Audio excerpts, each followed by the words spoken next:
Islam? This is a unique question. Why?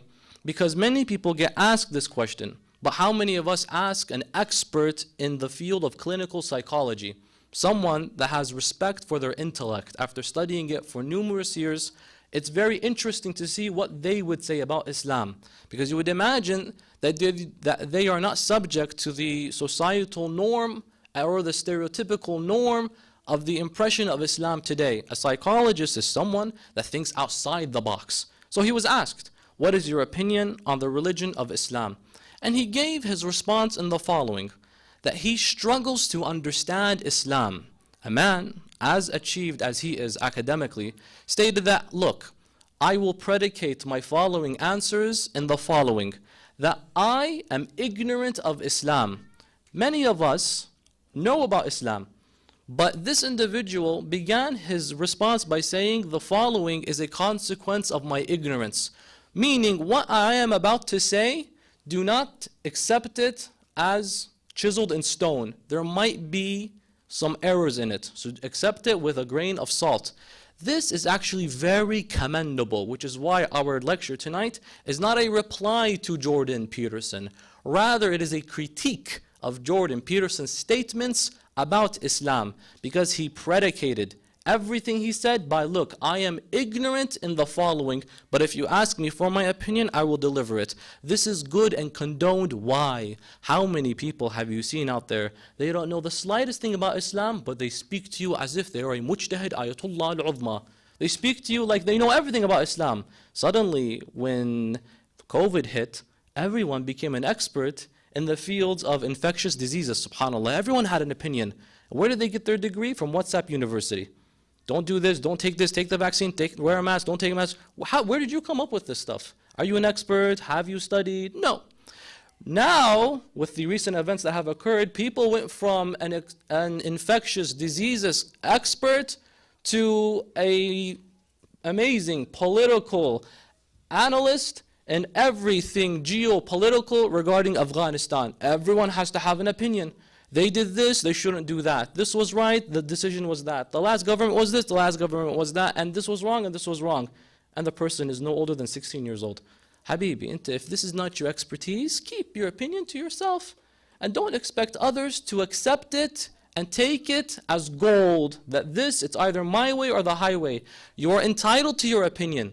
But when you decide to share it, make sure you do what if this is not your field of expertise? We said it yesterday, reference it. If today, right now, one of our maraja comes in front of you and begins to tell you about Islam, you will never tell him, Maulana, Sayyidina, Shaykhna, show me your references, because I trust him. The man has worked his socks off since he was 10, and he's clocked his 80s and 90s. You do not ask him for a reference. Why? Because you trust him. You trust their integrity, their academic integrity, their knowledge, their years of experience, and so forth. But today, if someone is asked the slightest question on Islam, they always have to have an opinion, and they expect you to accept it as fact, verbatim. This is the following. This is what Islam means. A man like him came forth and said, like Jordan Peterson, the following is what is a consequence of my ignorance. So whatever I say, make sure you accept it with a grain of salt. This is a lesson that we can take from people who are experts in this field of psychology. A psychologist knows that one day if I say something wrong, it's going to come back and haunt me, as we have seen time and time again. Amir al-Mu'mineen, salamullahi alayhi, says, the best answer to a question you do not have 100% yaqeen with is I do not know. La a'lam. I don't know. Why? Because one day if someone asked you a fiqhi question and you think you know the answer and you gave the answer and it turned out to be false, this person could be worshipping Allah the wrong way because of your wrong opinion. Even if we read the fiqh and Islamic rulings in the holy month of Ramadan, what are some of the mufattirat of as-sawm? Obviously eating. The acts that invalidate the fast. Obviously eating, obviously drinking, and engaging in acts of intimacy, of course, whether halal or haram. Some ulama have said submerging oneself in water, al-irtamas fil ma'. There is always an additional factor called what? Al-kadhibu ala Allahi wa rasulah. Lying regarding Allah and His Messenger. And this does not mean deliberate lying. you could have actually believed in what you said, but you did not have confidence in what you said. You knew there was a chance this could be false. So if you told someone a fact that you thought was a fact during the month of Ramadan, but you knew that there were alternative opinions and that it can't be a fact, or that there's a chance that it can't be a fact, that time, that then and there, that moment, your siyam is batil. Your fast is not accepted. Why? Because you have to be confident in what you're saying. So this is a lesson we can learn from those who are experts in these fields, whether it's psychiatry or psychology or sociology. Always make sure to predicate whatever you're going to say with, I don't know. But if you ask me for my opinion, this is what I do know. This was one point he delivered. Hence why this discussion in our lecture tonight is not necessarily a reply to his sentiments and statements regarding Islam, Ahlul Bayt. Rather, it is a critique. He began his response like this. I am ignorant. The following is a consequence of my ignorance. But Islam, my first observation is this. It has failed to separate church from state. And that is not inherently a problem, but it is a problem relative to its, meaning Islam's, relationship with the West. The failure to separate church and state. First of all, Islam did not fail to do anything. Muslims maybe failed, but not Islam. There are Muslims, there is Islam. And Allah categorizes Muslims in two, Muslim and Mu'min. So it was the Muslim who may have erred, but the Mu'min would never tolerate making fickle mistakes. That's why Allah separates them, Muslim and Mu'min. He made the statement that Islam has failed to separate church and state. This term, I would like your attention, is what? Is synonymous with the Judeo-Christian experience and time in Europe. Because that term emerged when the church was overruling Europe to such a degree and it became an oppressive entity. That's why you had the split between the Catholic Church by Martin Luther, and then you had the rest of the denominations of Christianity emerge, the Presbyterian, the Lutheran, and so forth, the Protestants. Why are they called Protestants? Because from the word protest, the word is inside the name. Why they protested, Protestants. What did they protest? They protested the fact that the Catholic Church, headed by the Pope in Rome, was taking too much power for himself. Eventually, they began to demand a tax for your house in Jannah. Imagine today someone came to you and said, you have to pay a tax in order to have your house in Jannah built. What do you mean by this? It's like, yeah, you have a house inshallah waiting for you. You don't just pay taxes in America, you're going to have to pay taxes in Jannah. Some of us, we can barely handle paying the taxes here. You want me to now pay taxes in Jannah all of a sudden? This happened in Europe. Martin Luther stood up and he said, what is this nonsense? And so he began to release pamphlets and statements against the church. They protested, Protestant movement happened and separated. They said we need to separate what? Church and state. This term, Islam failed to separate church and state. The term should be synonymous with the Judeo-Christian experience. Question, why didn't Islam separate church and state? Because we notice Muslims never had an issue with the church, Islam, nor the state. This was never a problem for them to say, let us separate this. How do we examine whether Islam needed to separate or not separate the church, meaning religiosity and theology, from the modern standard of living? We look at the Holy Quran al-Kareem and the Holy Prophet Muhammad sallallahu alayhi wa alihi wa sallam. Allahumma salli ala Muhammad. The Holy Prophet sallallahu alayhi wa sallam, did he separate church from state or no? Number one, let us examine this by looking into the term we mentioned. That term is synonymous with the Judeo-Christian experience, not with Islam. Rasulullah made the godly state of humanity, the godly state. What does a godly state mean? Al-Hukuma al-Ilahiyya. What does that mean? It means there will always be laws that are from Allah, that are not from the people. Meaning what? Meaning these laws can never change. Some instantly become afraid of that. A law that can never change? What if that means eventually we will have society change a bit and we need to change the law? These laws are not your day-to-day laws. These are theological, moral laws of ethics. Every society today talks about ethics. When Jordan Peterson makes the statement that the failure of church and state is what was experienced when we examine Islam, he doesn't consider the fact that he is talking about secularism. When you separate religiosity from your standard way of living, secularism, al-ilmaniya we call it in Arabic, to live a secular life. These rules will not come from a written book, it'll come from us. So what he is trying to say is that Islam is not secular in its standard. The more secular it can become, then the better it will be for the West. Here's the problem with that logic. Secularism, as understood by any human being, is the assumption of human beings that the following should be our way to live. Because we really don't know how to live as human beings. We really do not know how to live.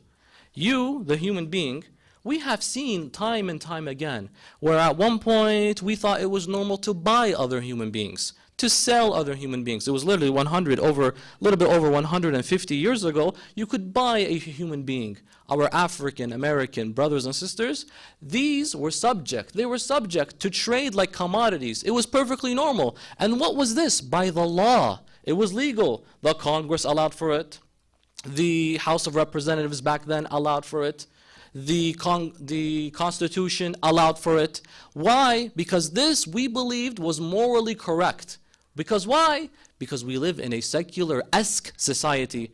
What does that mean? That we, the human, make our own rules and standard. Islam came and wanted to say that you do not go through a wave. One day this is allowed, one day this is not allowed. Your morality is not contingent on the law. Some white-haired man sitting in DC should not tell you what is moral, what is not moral, what is ethical, what is not ethical. No, because one day they told you it was totally immoral for someone of dark skin complexion to sit in the front of the bus. The next day they decided to change their mind. Adri, when does it stop? One day they said it's completely illegal for someone to espouse relations with the same gender 50 years ago. Today, it's totally advocated. Go ahead, do it. Love is love. Liberalism, be as liberated as you like. And this is legally allowed. If a man wants to enter now a female bathroom, let him do so. Who are you to tell him not to? 50 years ago, this was illegal. Today, this is legal. When your morality and ethics is contingent on the law, you never have a solid frame of morality in your life. You, as an insan, how do you know your self-worth? By morality and ethics. I am not the same as the animal. An animal, when it's killed, it's not the biggest deal, unfortunately, although it should be if it was killed innocently. But a human, when a human is killed, that should be morally unjust. But under the secular eyes of those politicians, why does it even matter? Because they call the shots at the end of the day. They said that if you kill a dog, there's a fine. But if you kill a human, you go to jail. Why? Who said that? If your source of morals and ethics is not from God, if it's from you, then why do I have to follow you all the time? Because at one point you told me it was okay to buy another human being until you made them 3/5 of another human being, the 3/5 compromise, such that they can be able to vote and be involved in the judicial college as we understand it, the electoral college. Where does your morality come from? It's always going to change. Every 50 years, we have new morals all of a sudden. 18, getting married, perfectly legal. 17 years and 11 months, you will be sent to jail if you get married. Who makes up these rules all of a sudden? Morality should not be contingent on white-haired politicians sitting somewhere in a district. They should be what? Contingent on Allah. They are fixed and they never change. When Allah says this is illegal, it's illegal ila yawm al-qiyamah, for lack of better words. This is not just illegal, it's haram, a sin, and you will be held accountable for it. How many people have committed actions against humanity and simply have gotten away from it? Hitler, the common narrative is the man killed millions of people, then he killed himself, that's it. To the atheist, Hitler wakes up, it's one big circus, he dies, lights out, that's it. No yawm al-qiyamah. No hisab, will not be held accountable, will not be trialed and judged by Allah. In a secular world, if you can get away with it, you did it. Congratulations. You really did it. You did what you wanted, you accomplished, you were successful, and you didn't become subject to a free and open trial. You achieved what you wanted to achieve. You won at the end of the day. Rasulullah came to instill the hukuma al-ilahiyya, the godly government, which is what? That there are rules that will never change. When I tell you killing is a sin, It is not just a sin in our little land, it is haram until the day of judgment. Secularism, where it has its benefits, according to many researchers and scholars and ulama, it also has its flaws that will never be addressed and answered. You can never tell me that stealing is wrong objectively, because at times a person needs to steal to live. Then when do things become objectively wrong? It's hard to dictate on a secular level. In fact, it's impossible. Unless you have scripture from above telling you the following should not be allowed, then you have a reason from Allah subhanahu wa ta'ala. Therefore, Islam never sought to separate church and state because, number one, that term is not associated with the Islamic experience. It's associated with the Judeo-Christian experience. Secondly, Rasulullah wanted to bring forth fixed laws where he would never change them because he doesn't make these laws. Allah subhanahu wa ta'ala made the laws. Thirdly, this experience of church and state, as we are witnessing it, has its flaws, and many people will come to add and implement new rules, new changes, but it has an endless cycle. Everyone will have their own opinion. One day someone says it's immoral to bring human beings from a war-torn country, and they might make the Muslim ban. The next day another administration might say, no, that was immoral, and this decision by accepting them is moral. Even the own powers and authority cannot even agree on morality and ethics themselves. The only source of ethics should come from Allah subhanahu wa ta'ala. And this is exactly what Islam came to provide. The second claim Jordan Peterson made was that Muhammad was a warlord. And I do not know what to feel about that. Muhammad, sallallahu ala hubbihi, sallu ala Muhammadin wa ala Muhammad.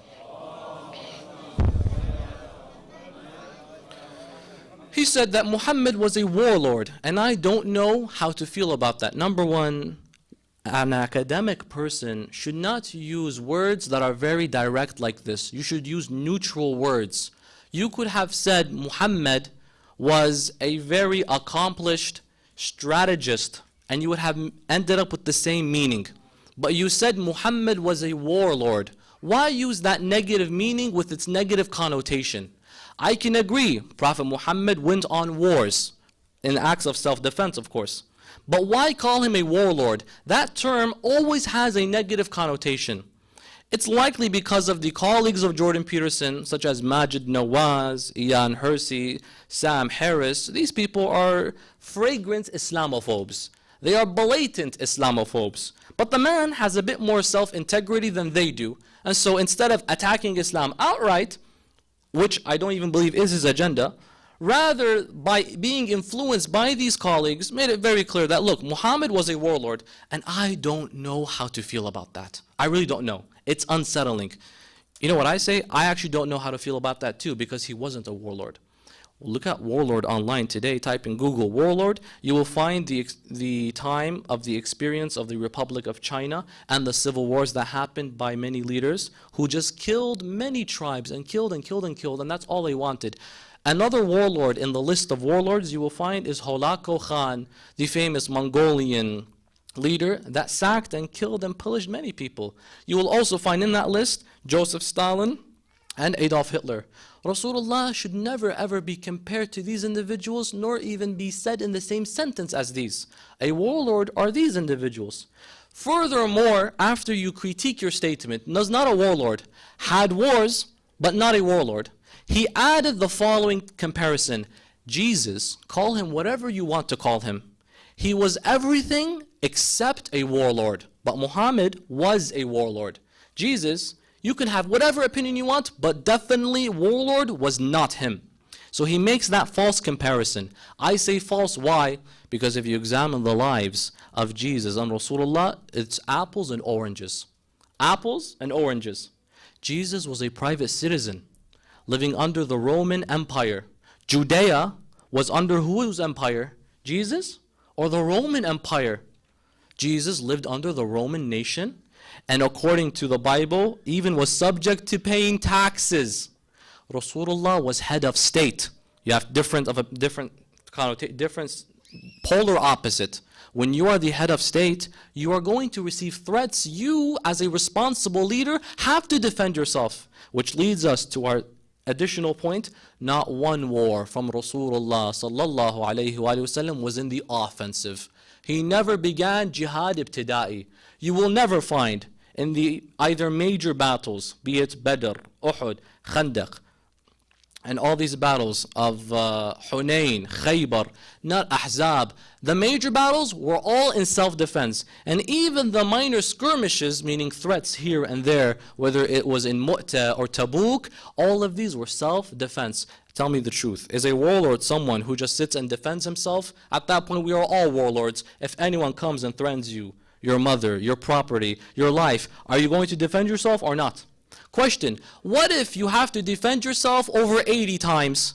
Would you become a warlord then? No. You would be considered someone that should be praised. Good job, you stood up for yourself. And alhamdulillah, in this country, we have the following rules in our Bill of Rights.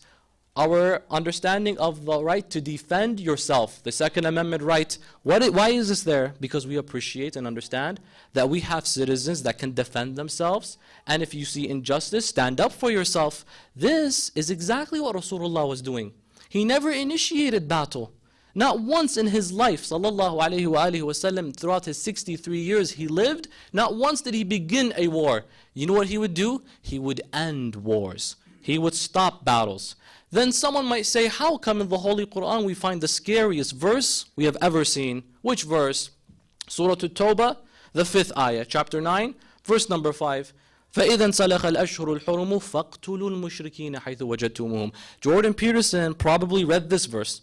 And when the sacred months have passed, then kill the mushrikeen, the disbelievers, wherever you find them, and take them, grab them, siege them, and kill them. Why doesn't he continue the ayah? فَإِن تَابُوا وَأَقَامُوا الصَّلَاةَ وَآتُوا الزَّكَاةَ فَخَلُّوا سَبِيلَهُمْ إِنَّ اللَّهَ غَفُورٌ رَحِيمٌ. This verse, first of all, there's a context. This verse was revealed for a particular group of people, not for all time. Yes, the Quran is for the entirety of the human timeline.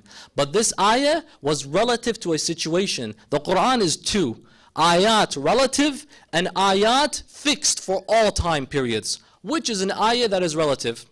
An ayah that is relative is, for example, this ayah, that there is a group of people that have betrayed you and committed treason. Take them and end them, for they committed treason. What about an ayah that is fixed? إِنَّا أَنزَلْنَاهُ فِي لَيْلَةِ الْقَدْرِ. Every time Laylatul Qadr will happen, this ayah is for all of eternity as well. This ayah right here in Surah 9, chapter 5, or chapter 9, verse number 5, you find it was revealed for the mushrikeen that have betrayed Islam. When Banu Bakr killed Banu Khuza'a, Rasulullah made a peace agreement with Quraysh, said to him, for 10 years we do not fight, okay, we're done and sick of fighting. The tribe Banu Bakr from Quraysh killed members from Banu Khuza'a, no more peace. And this is the only surah in the Quran that begins, Bara'atun min Allah. No more peace and no Bismillah ar-Rahman ar-Rahim either. No more mercy. This is treason. After you killed us, after all of this. But brothers and sisters, this verse, it should not be seen as a violent verse. It should be seen as a merciful verse. Ironically, هذه الآية, this is a merciful verse, not a violent verse, because it begins, فَإِذَا انْسَلَخَ الْأَشْهُرُ الْحُرُمُ. After the sacred months have passed. What are the sacred months? Rajab, Dhul Qa'dah, Dhul Hijjah, Muharram. 4. These months you do not fight and kill. So what is Islam saying? Give them 4 months to think about their actions. There is someone that's a warlord. Does he give people 4 months just to think about their actions? So if they say sorry, then they do not be killed. Is that person a warlord? 4 months, just let them reflect. And if after the 4 months, they still act upon their vision and behavior of treason, even after killing and making an agreement, we will not do this, then grab them, find them, end them. No more peace after all of this manslaughter and innocent killing. But even then, فَإِن تَابُوا. But if they repented, even after all of this, look how Rahim Allah is in this verse. Even after all, if they repented, وَأَقَامُوا الصَّلَاةَ, and they worshipped their Lord, وَآتُوا الزَّكَاةَ, and they gave charity to those who were in need, فَخَلُّوا سَبِيلَهُم. Then let them be on their merry way. إِنَّ اللَّهَ, look how this verse ends. إِنَّ اللَّهَ غَفُورٌ رَحِيمٌ. Allah is forgiving and Allah is merciful. Allah is talking about these horrible individuals and He's still giving them a chance of repentance. Is this someone that can be seen as a warlord, brothers and sisters? Impossible. I would wish that people of the like such as Jordan Peterson or his colleagues would just open this Holy Quran and read the verse with its context, not just the content. You see the content, but read it with its context. Read the tafasir as well. He then adds towards the end that Rasulullah, or the Holy Prophet Muhammad sallallahu alayhi wa alihi wasallam, initiated through his warlord-esque behavior, initiated expansionism of the likes which were precedented and you have never seen before in human history. The latter is correct, the former is incorrect. The latter, expansionism, did happen. Unprecedented expansionism. The likes of which we have never seen in history, I agree, that happened. But Rasulullah did not initiate it. Rasulullah did not do it. Because when did these futuhat al-Islamiyya, they call them, when did these expansions happen? They happened right immediately after Rasulullah died. The second he died, you had cases of expansionism. And you had cases of killing individuals who simply did not accept Islam. Rasulullah never killed a person who did not want to become Muslim after Islam was presented to them. He just left them be. But once we see Rasulullah die, the first Khalifa, Abu Bakr, begins the attempt of killing those who did not accept the way of Islam. They call them Hurub al-Ridda, the Apostasy Wars. Meaning, these individuals, they are considered apostates. Kill them now. How did they become apostates? For example, they would not give the zakat to the first ruling authority. No zakat to you. Why? For example, they thought that you were not the Khalifa. It was meant to be Amir al-Mu'mineen Ali ibn Abi Talib.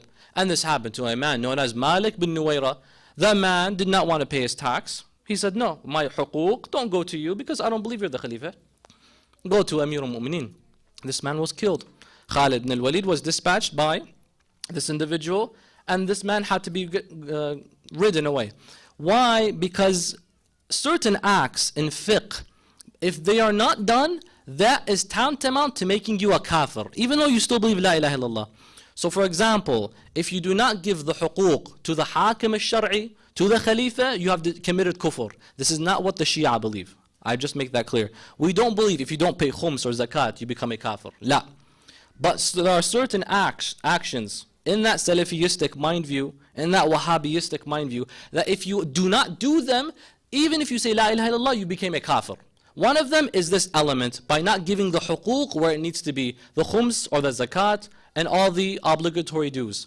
So these expansionisms happened after the Prophet died, in the Hurub al-Ridda, the Apostasy Wars.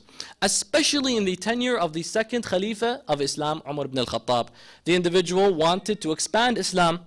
And there's a good way to expand Islam, but not by the sword. Islam reached Iran. I have a friend, when publishing a post, or actually a lecture on Arab supremacy in Islam, he left a comment on my lecture.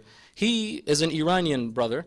He said, look, I understand supremacy doesn't exist in Islam. If there's a religion that has no notion of supremacy, it's Islam. But I hate the fact that Islam was forced in Iran.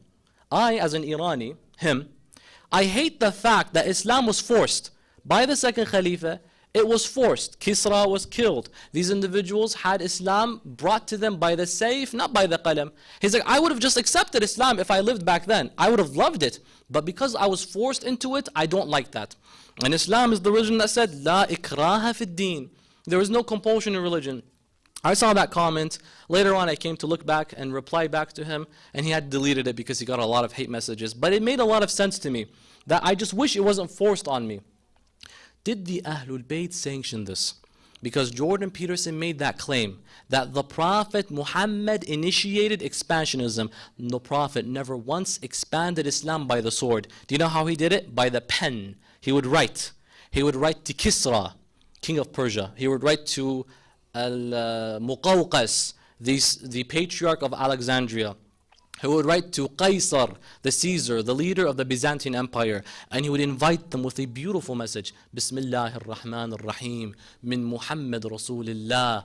I send to you the message of La ilaha illallah. Accept that way. Tuflihu, you will become victorious. Look at the beautiful decorum. Look at the mannerism. Not by ishhad, or else we will kill you. This does not exist in accordance to Islam, Ahlul Bayt. Some say, then why did Imam Ali allow it to happen? He was allowed, he lived in the Muslim nation. How was he so complacent with it? Who said he was complacent with it? Imam Ali lived under this establishment, yes, but he did not get involved directly. That's why for 25 years, Imam Ali, all he was doing was serving the community by himself, building wells and planting trees. He would plant trees and build wells. These trees and wells, eventually his grandchildren, starting with Imam Zainul Abidin, would take the fruit and the produce of it. That's where the Ahlul Bayt got a lot of their money. You hear the stories about the Ahlul Bayt giving one man 10,000 dinar, this man 100,000 dirham, this man so much money. Where did they get all that money from? From the wells in Yambu', where Amir al-Mu'mineen would plant, and the trees he would plant, alayhi salam. This came as a wonderful investment later on for the Ahlul Bayt. Imam Zainul Abidin himself, ahadith say, he himself freed 100,000 slaves from Ethiopia. How do you free that many people, especially back then, if they were bought and sold and bought with a market and economy? He had that much money that his great-grandfather, Ali ibn Abi Talib, made sure to put the investment in. That's what he was doing for 25 years. The Ahlul Bayt later on would use it for humanitarian purposes. Imam Ali would not be involved. And he would get involved to the smallest degree until he was really necessarily needed. So for example, the second Khalifa might ask him, if we want to expand properly, how do we do it? Imam Ali would give his input. And it reached the point where the second Khalifa made the claim very loud and very clear. لَوْلَا عَلِي لَهَلَكَ عُمَرْ. Had it not been for you, I would have perished. Your judgment is beneficial. Your rationale is necessary.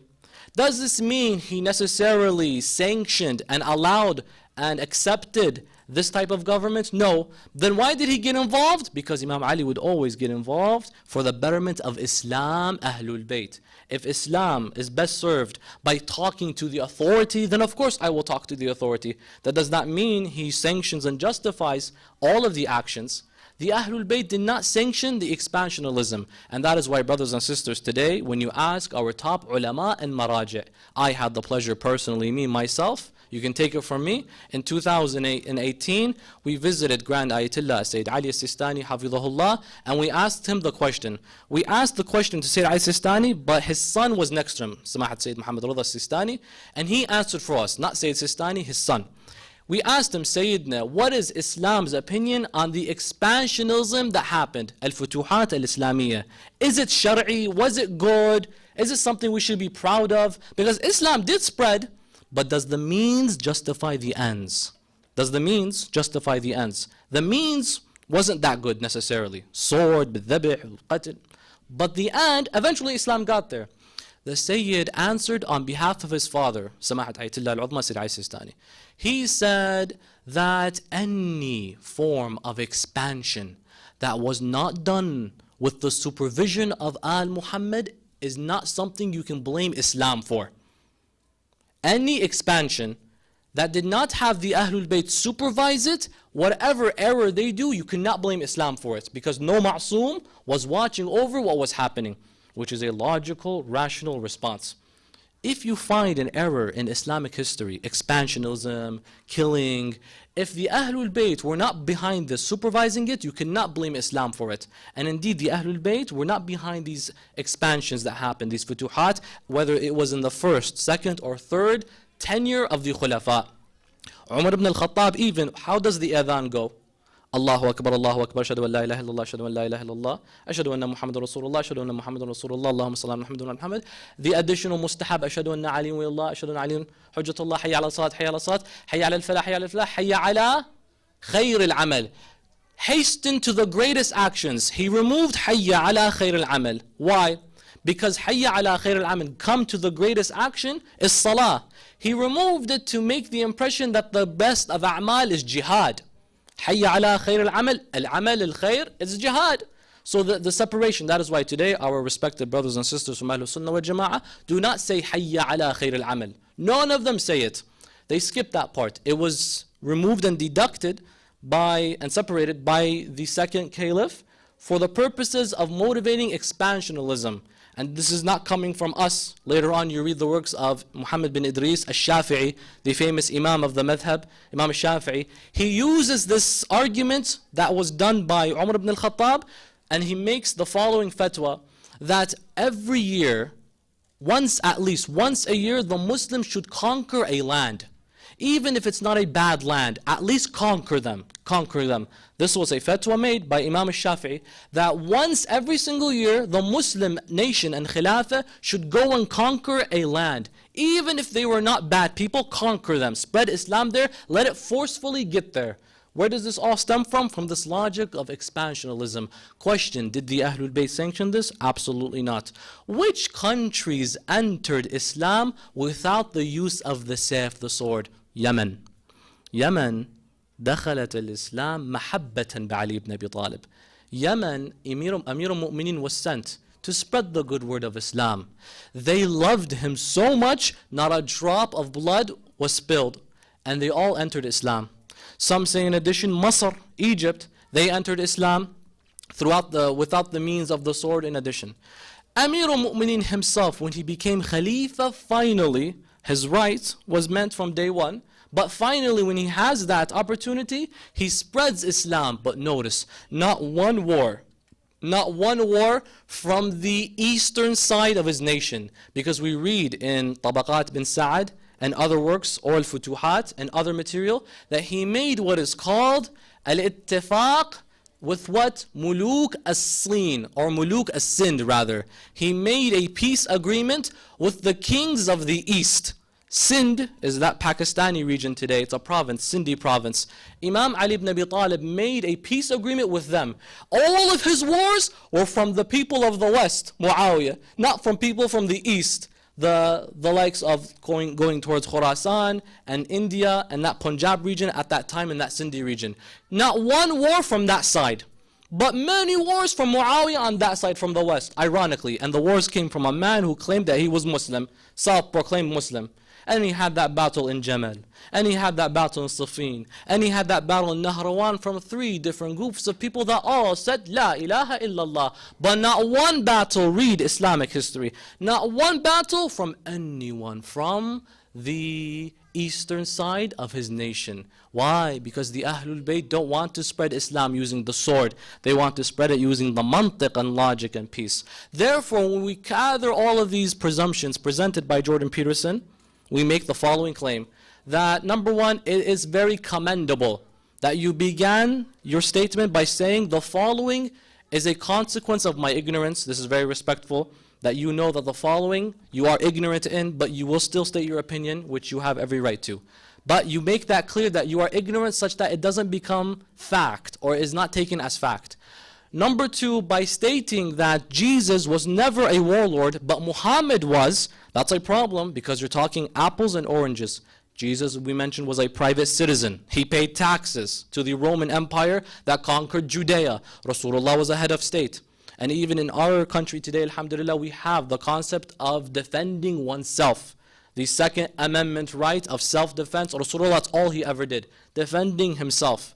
Lastly, the issue on the separation, or the failure rather, to separate church from state. We understand that morality can only come from above. Because if you make your morals and ethics contingent on some old politician sitting somewhere in a district, then you will always have problems. Because one day it was perfectly ethical to purchase other human beings and sell them. Today it has changed. You get your morals and ethics not by individuals wearing suits, but by a Rahman ar-Rahim who makes his rules and never wavers and changes them. Through these reasons and explanations, inshallah ta'ala, we can enlighten those who are curious to learn more about Islam, especially from those who listen to the likes of Jordan Peterson and the others. Those who have a large following should be careful with who they are listening to and be wary of what is being said.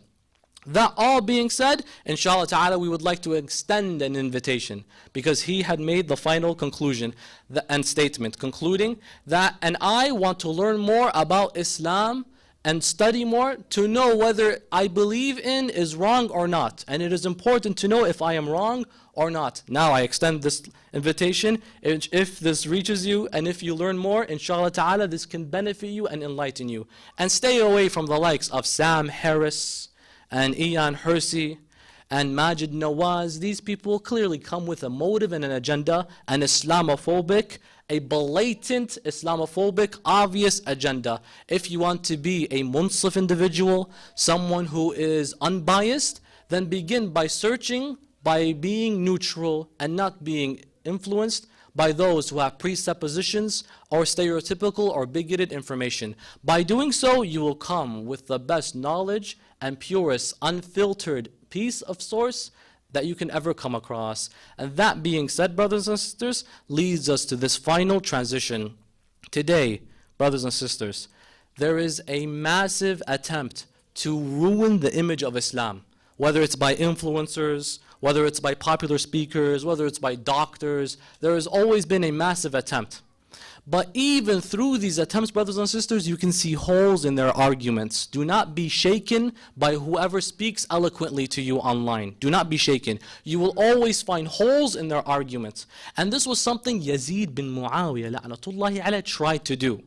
When he dispatched his men to kill Sayyid al-Shuhada, he later on, after the killing happened, brothers and sisters, after Karbala happened, not only did the Ahlul Bayt of Abu Abdullah return to Sham, or go to Sham rather, it wasn't just them.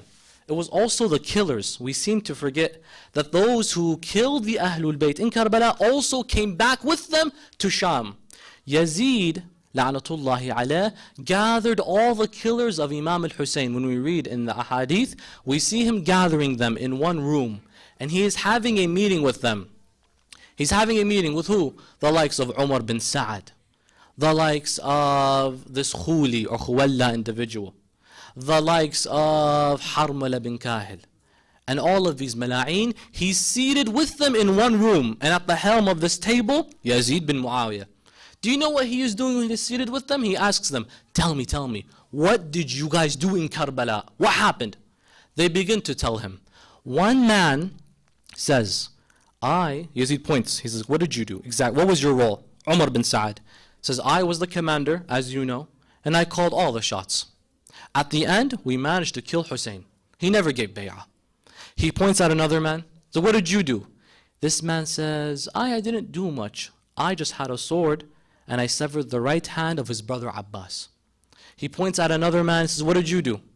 Says, I was responsible for blocking the water from the family of Hussein. And he is praising all of them. He then points at another man. But when he points at him, the response he got even made Yazid surprised. Now imagine, what can make Yazid bin Muawiyah surprised, this maniac? He points at Harmala bin Kahil, la'natullahi alayh. And he says to him, oh Harmala, what did you do? What was your role in Karbala? You know what Harmala said? He just said this line. He said, Hussein had a baby. La ilaha illallah. Said Hussein had a baby. A hadith say Yazid was sitting like this. He instantly sat up like this. And then he said, what did you do? After that, what did you do? He said, Hussein had a baby. He, Umar bin Sa'ad, ordered me. Take the arrow that you used to slaughter a camel with, which is a large arrow. Some of them say 3-pronged arrow. Now place it over the fire. Hussein has that baby. We saw him. He went to his family and he brought back this baby. Lady Zainab alayha salam delivered the baby Aliyul Asghar to Abu Abdullah. She said to him, oh Hussein, his mother is too embarrassed and shy to ask you to ask them for water for her son. Can you go and ask, can you provide the water to the baby? That's it. If us men and adults have committed crimes, then the baby is innocent. Abu Abdullah got the child and he went to the battlefield. He's holding it's his son, the son of Rabab. He goes and he says to the people, O the family of Al Umayyah, we want you to at least consider, we might have been criminals, the adults, but what is the crime of a 6-month-old baby? Some of them said, give him water. Others said, no. Abu Abdullah put the baby down on the floor. Then he went back and walked. He says, fine, maybe you are afraid of me, then I'll leave him by himself. He goes and he comes back. Nothing.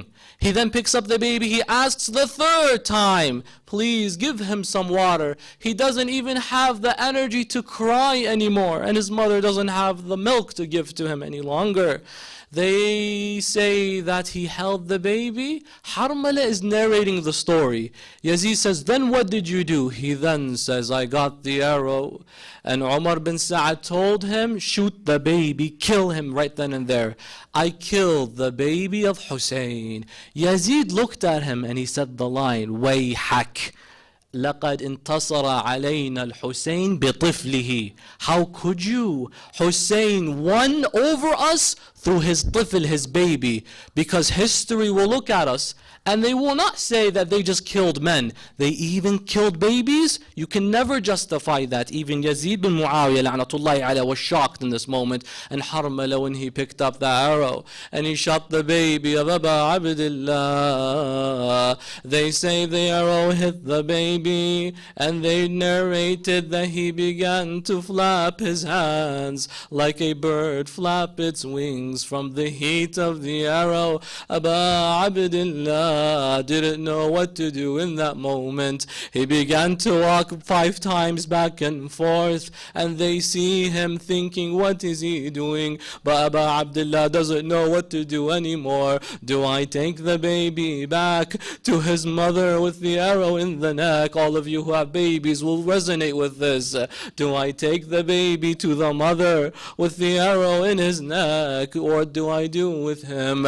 He takes the baby back to al-Masa'ib Zainab. He takes the baby to Lady Zainab alayha salam. Salamullahi alayki ya Zainab. How much tragedy did you see? The baby goes back to her alayha salam. When Abu Abdullah later on buried Ali al-Asghar, the men of Umar bin Sa'ad poked their spears to the earth trying to find the body of the baby. They even took the baby with them to Sham. Eventually, when the family of Abu Abdullah returned to Karbala, one mother went to Abbas, one mother went to Qasim, another woman went to their child, but they couldn't find Rabab. Lady Zainab was looking, Imam Zain al-Abidin looked, they found her in the middle of the field. They said to her, Sayyidati, what are you doing? She said, now I have milk to give my baby.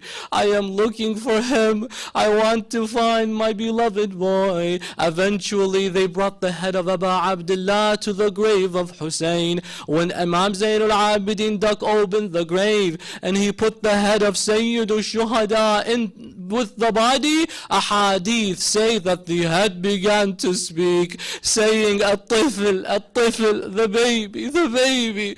Put the baby on my chest. Abu Abdullah wanted his boy back with him. They brought the head and they brought the boy and they placed the baby of Sayyid al-Shuhada on his chest and they placed his neck on his neck and they buried them together. And we are reminded of the ayah in the Holy Quran, بِأَيِّ نَفْسٍ قُتِلَتْ, for what crime were the babies killed? أَلَا لَعْنَةُ اللَّهِ عَلَى الْقَوْمِ الظَّالِمِينَ إِنَّا لِلَّهِ وَإِنَّا إِلَيْهِ رَاجِعُونَ. وسيعلم الذين ظلموا أي منقلب ينقلبون والعاقبة للمتقين. فرج عنا يا Allah. Brothers and sisters, with the tear flowing, let us raise our hands and make dua to our Lord to help all of our sick ones and raise us with Muhammad wa Ali Muhammad. Allahumma inna nas'aluka wa nad'uk bismika al-azim al-a'zam al-azz al-jall al-akram. Ya Allah, Ya Allah, Ya Allah, Ya Allah, Ya Allah, Ya Allah, Ya Allah, Ya Allah, Ya Allah, Ya Allah, Ya Allah. اللهم يا مقلب القلوب والأبصار ثبت قلوبنا على دينك. Oh Allah, we ask you to raise us with Hussein and his family on the day of judgment, to allow us the ziyarah of Abi Abdullah in this dunya and his shafa'ah in the akhirah. Oh Allah, we ask you to heal all those who are sick on behalf of the one sick in Karbala. Karbala, Zainul Abidin. Oh Allah, we ask you to never separate from us the love of Hussein and to allow us his intercession. We ask you, Ya Allah, with a surah al-Mubarakat al-Fatiha, but before it, the loudest of your salawat.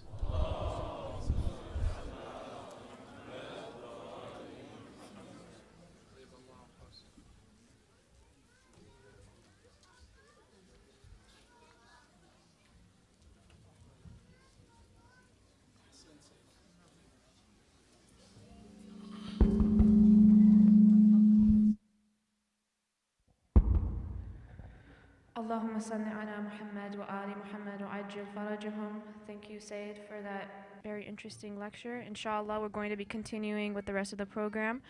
As usual, we'll be having the Q&A. The Q&A tonight will be held on the front lawn of the masjid, so whoever would like to join ages 12 and above, please proceed to the front lawn and the outside of the masjid. Inshallah, we will be having the Q&A in that area. As a reminder to parents, please make sure that you're watching your children and do not leave them alone upstairs or in the hallways at any time, to make for their own safety and to make sure that they are not being left unsupervised. As a reminder, tomorrow we'll be having our Ashura program. If you are following the masjid on their email list and the social media, you will have noticed that we will be requiring pre-registration for attendance. If you pre-register yourself, you will be allowed admission inside the masjid tomorrow morning. Please make sure that you register yourself and your family before attending tomorrow. The URL link for the registration form is tinyurl.com/IAM Ashura. Please make sure that you go ahead and pre-register yourself and your family for tomorrow. Without further ado, we'll be continuing the program with Farsi and Arabic lecture with Samat al-Sheikh Al-Amini. Please let us now welcome him to the minbar with a loud salawat ala Muhammad wa ali Muhammad.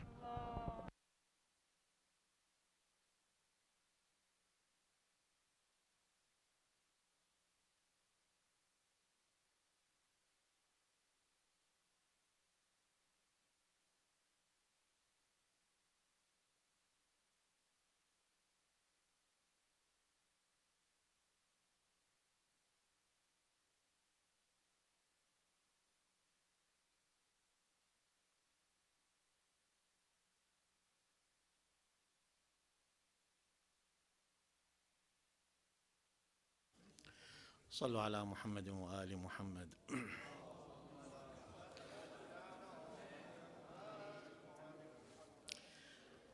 صلى الله عليك يا مولاي يا رسول الله.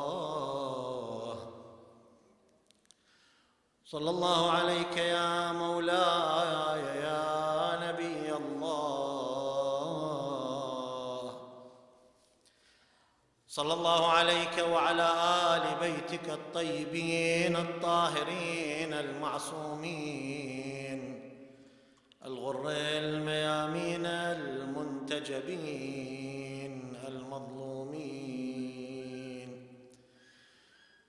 المشردين عن الأوطان المقتلين في البلدان.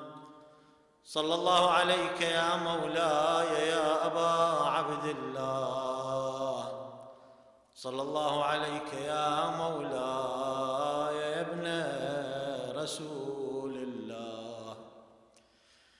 يا باب نجاة الأمة ويا عبرة كل مؤمن ومؤمنة. يا غريب يا مظلوم يا عطشان يا شهيد كربلاء. يا ليتنا كنا معكم سيدي فنفوز فوزا عظيما.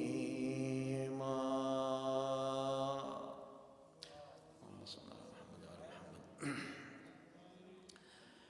يرى النهر والأطفال يبكون حوله.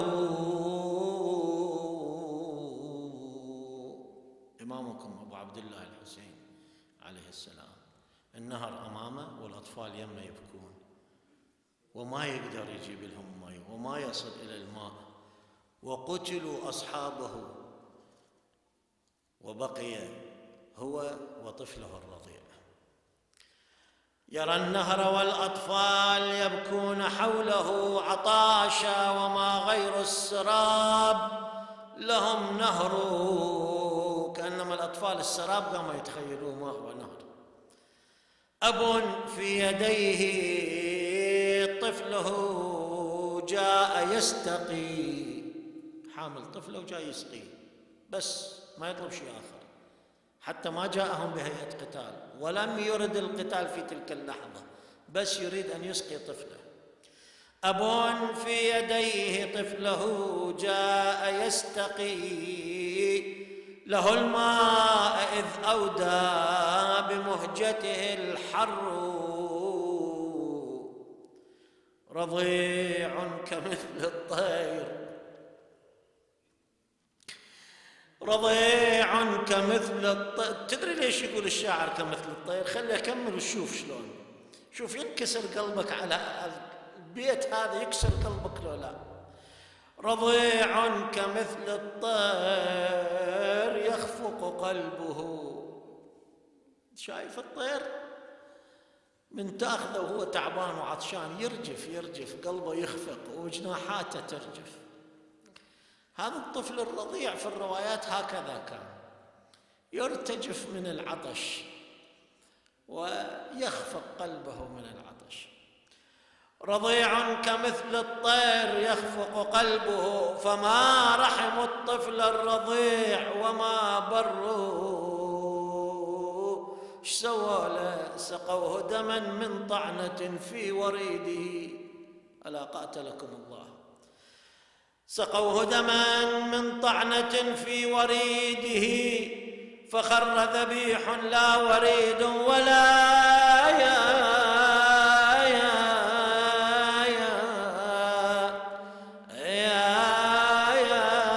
نحر. خل أشرح لك هذا البيت وشوف شو يصير بقلبك. يضرب الكبير بالسهم بالسيف، يقطعون راسه، يجرحوه، ينقطع راسه، فينفصل الراس عن الجسد وباقي المعالم باقية. منظر مفجع مفزع، لكن المعالم باقية. أما هذا الطفل الرضيع اللي هو حرمل الملعون، يقول هبت ريح فكشفت الملحفة عن رقبته، فإذا رقبته كأنه إبريق فضة يلمع تحت الشمس. رقبة طفل رضيع، شنو تكون رقبة طفل رضيع؟ ويجيه سهم مثلث.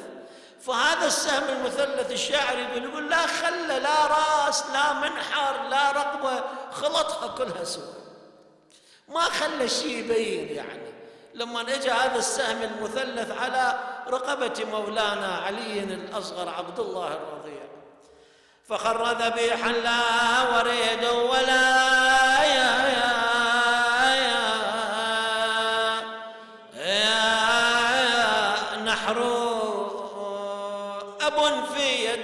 طفله يذبحونه، فهل فيه وفي طفله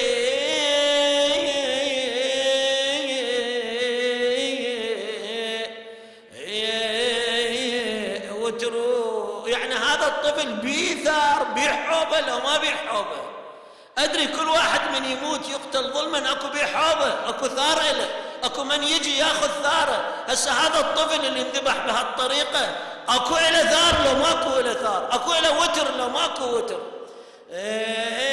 فهل فيه وفي طفله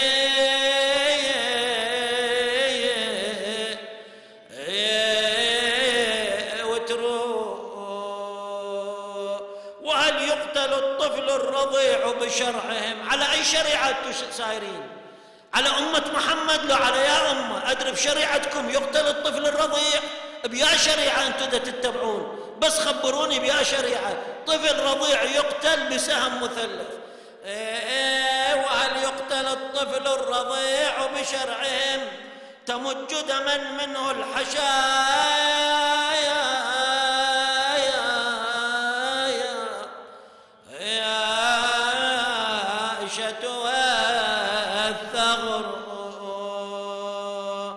فدوى صراخ الأم تلقى وليدها.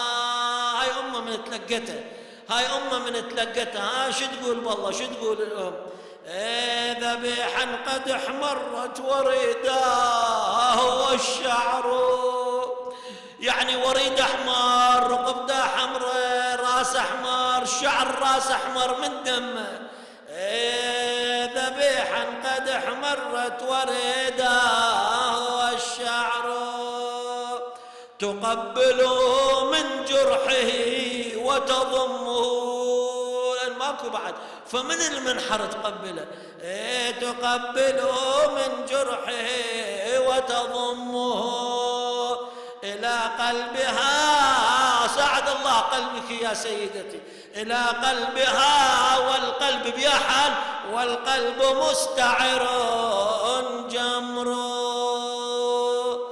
أيوا أصغرا وعليا شب مصيبته غم وسرور من حضرته علي أصغر اگر حاجتی داری امشب میتونی با این باب الحوائج حاجتها رو بگیری ولی هنرش اینه که چجوری دعا کنی و چجوری گریه کنی برای او عشق بریزی برای این آقا و این مولا و این طفل 6 ماهه که حاجتهاتون را از خداوند متعال امشب انشاءالله بگیرید و دست خالی بر نگردید به خونه هاتون ای که خونت ریخت روی دست من دشمن علی امام حسین داره خطاب میکنه به علی اصغر میگه ای فرزندم ای دلبرم ای که توی دشمن ریخت خونت روی دست من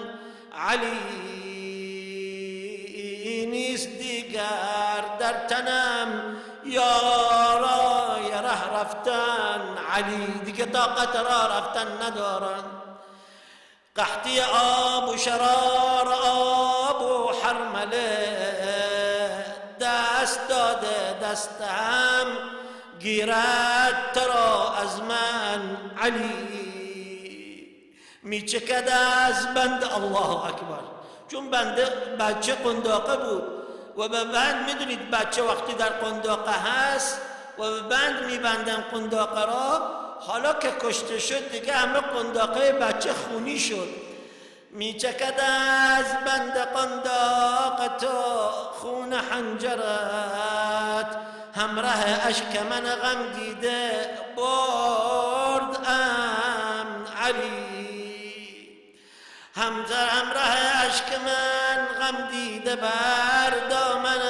علی روی دستم دست با کمتر بزن ای اصغره اینو بهتون بگم ببینیم که جگرت میسوزه یا نه میگه چون این طفل رضیع این بچه شیرخوار سهم 3 شعبه بهش زدن تیر 3 شعبه زدن حرمله ملعون خدا لعنتش کنه امام علی ابن الحسین دستهاشو بالا برد گفت اللهم اذق حرمله حر الحدید اللهم اذق سبار اللهم اذق حرمله حر الحدید داغ گذاشت در دل اهل بیت که هرگز محو نمیشه میگه این بچه وقتی این تیر به گردنش خورد این در ارباب المقاتل می‌نویسن بچه دستاش را از قنداق بیرون آورد پرپر زد مانند یک کبوتری که ذبح شده پرپر زد لذا این قنداق الان خونین است از حنجرت امام میگه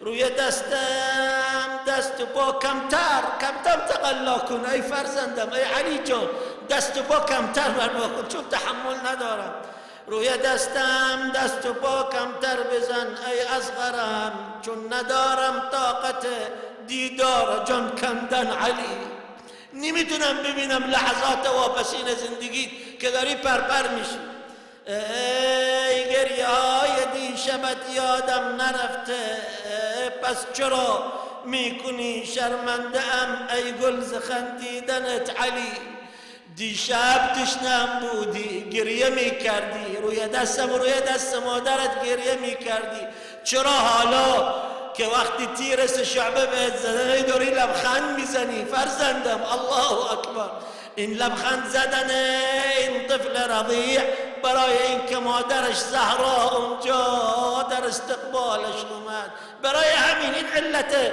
خندیدن و تبسم این طفل رضیع. چرا میکنی شرمندم ای گل ز خندیدنت علی؟ میروم گاهی به سوی خیمه گاهی قتلگاه. حیرانم فرزندم، روی دستم موندی، کجا تو رو ببرم قتلگاه بذارم برگردم؟ خواتین خواهند گفت آقا علی اصغر کو؟ مادرت میپرسه، عمت میپرسه، خواهرت میپرسه، تو رو ببرم اینطوری به این نگاه کنن که همه میمیرن. میروم گاهی به سوی خیمه گاهی قتلگاه، دیگر از خجلت ندارم روی برگشتن علی. یعنی نمیدونم برگردم به خیمه ها چه بگم به مادرت؟ میگم من طفلت را بردم که آب بدم، بیا بگیر طفلت ذبح شده. به سکینه خواهرت چی میگم؟ به عمت چی میگم؟ ای علی. وسيعلم الذين ظلموا أي منقلب ينقلبون والعاقبة للمتقين. بسم الله الرحمن الرحيم. ولا تحسبن الذين قتلوا في سبيل الله أمواتا بل أحياء عند ربهم يرزقون. صدق الله العلي العظيم. عطروا مجالسكم بذكر محمد وآل محمد.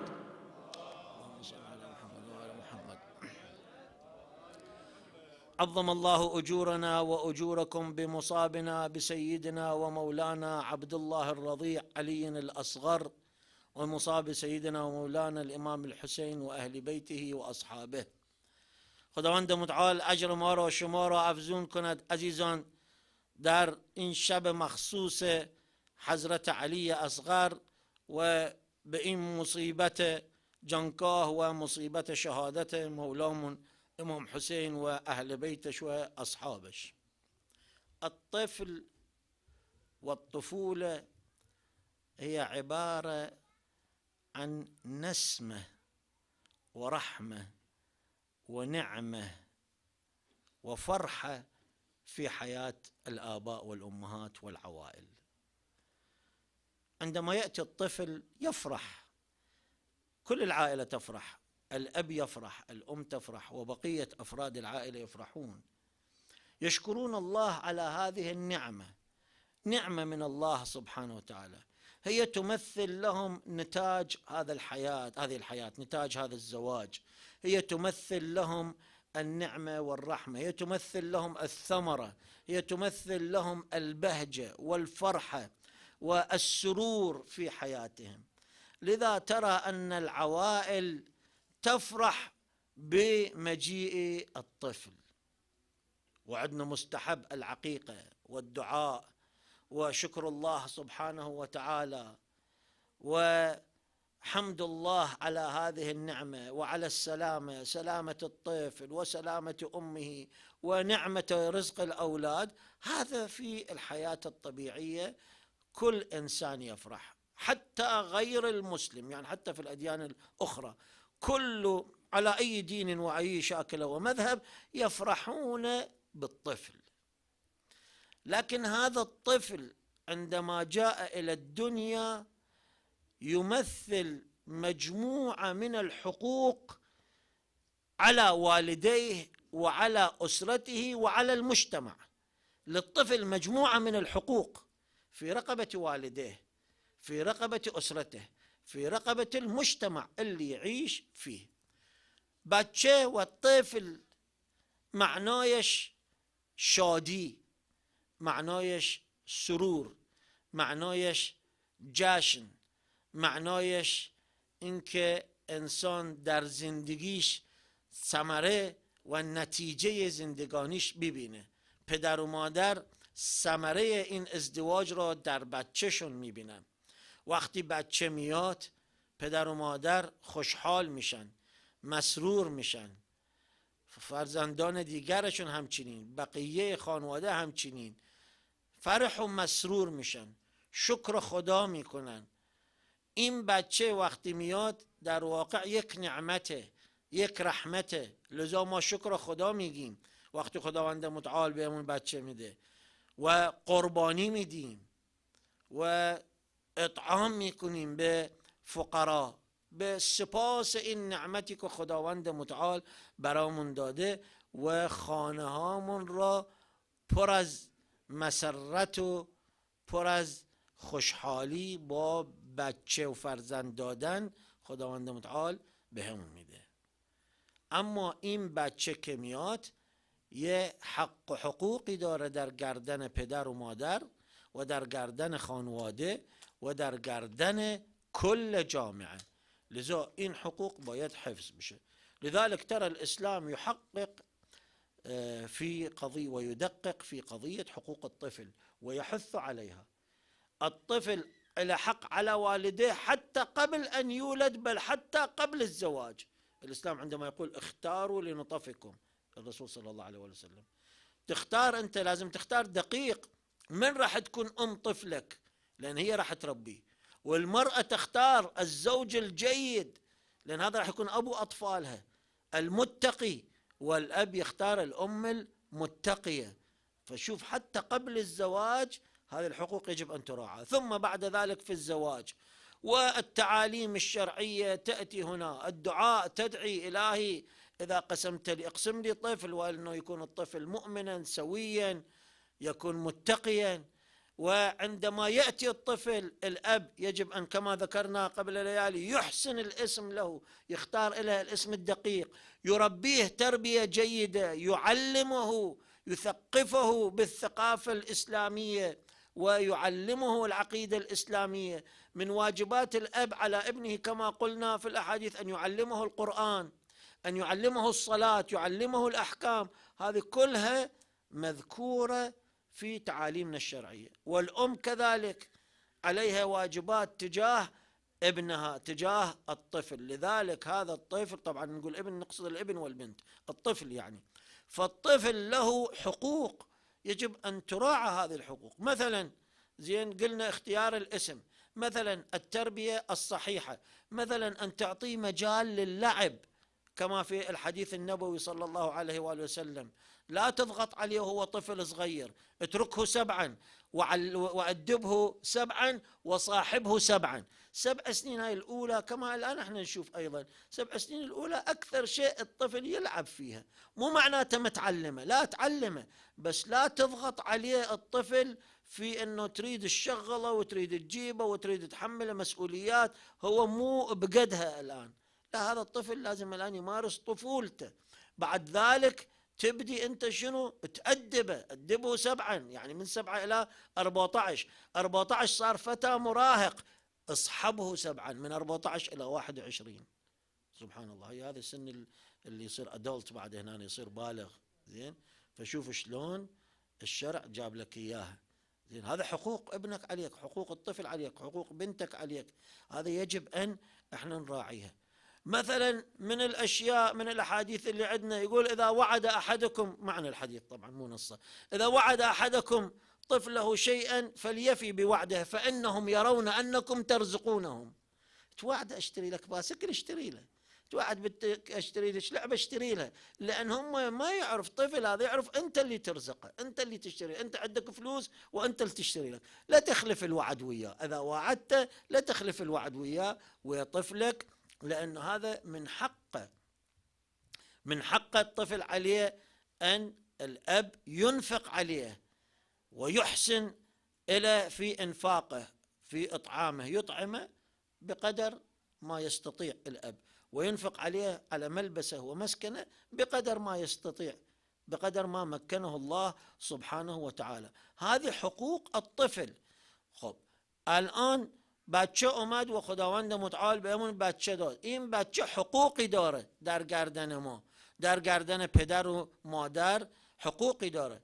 گفتیم که در شب‌های قبل اینکه اسم خوب براش انتخاب کنه، این بچه رو خوب تربیت بده، این بچه رو تعلیم بده، تعالیم دینی بهش بده. حضرت پیغمبر فرمودن بچه رو 7 سال اول بازی میکنه بیشتر وقتا، نه اینکه معناش این که تربیت ندیم، نه تربیت میدیم، ولی بیشتر وقتا این بچه ها در این سن به بازی مشغولن.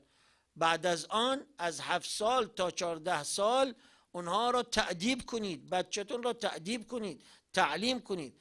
پس از آن از 14 تا 21 7 سال دیگه با اونها همراه و رفیق بشید. رفیق بشید یعنی یه پدر یه مادر با فرزندش مانند رفیق رفتار کنه که محرم سر فرزندش بشه. بچت نره پیش این و اون اسرارش پیش اون بگه یا تعالیمش از اون بگیره یا متأثر به افکار دیگران بشه. نه، دخترت هر چی داره بیاد به مادرش بگه، چون مادرش مثل رفیقشه. پسرت هر چی داره بیاد به تو بگه پدر من این مشکل دارم، این قضیه دارم. مخصوصا در این سن وقتی که تینیجر هست و در سن نوجوانی هست مشکلات زیاده، در واقع خطرها زیاده برای این عمر و این ایج که این بچه ها باید همواره پدر و مادر مصاحب اونها باشن و دوست با اونها باشن. حضرت پیغمبر میفرماید اگر وعده ای دادید به بچه‌تون به وعدتون وفا کنید، چون اونها فکر میکنن که شما رازق اونها هستید. به بچت گفتی یه اسباب بازی برات میخرم، بخر براش. به فرزندت گفتی دوچرخه برات میخرم، بخر براش. وعده دادی، به وعدت عمل کن. اینا حقوق طفل هست. اینا از حقوق طفل که قرآن و آیات قرآن اونها را ذکر کرده، احادیث پیغمبر اونها را ذکر کرده و حق بر والدین دارن. حالا بچه که میاد اول کاری که انجام میدیم از حقوق این بچه این که در گوش راستش اذان بگیم، در گوش چپش اقامه کنیم و روز هفتم براش عقیقه بدیم، برای سلامتیش عقیقه بدیم. الطفل يولد من واجبات الأب أنه يأذن، الأب أو أي واحد، تأذن في إذنه اليمنى، تقيم في إذنه اليسرى، حتى من أول لحظة يترسخ في ذهنه العقيدة الإسلامية، وتعق عنه في اليوم السابع عقيقة لسلامته.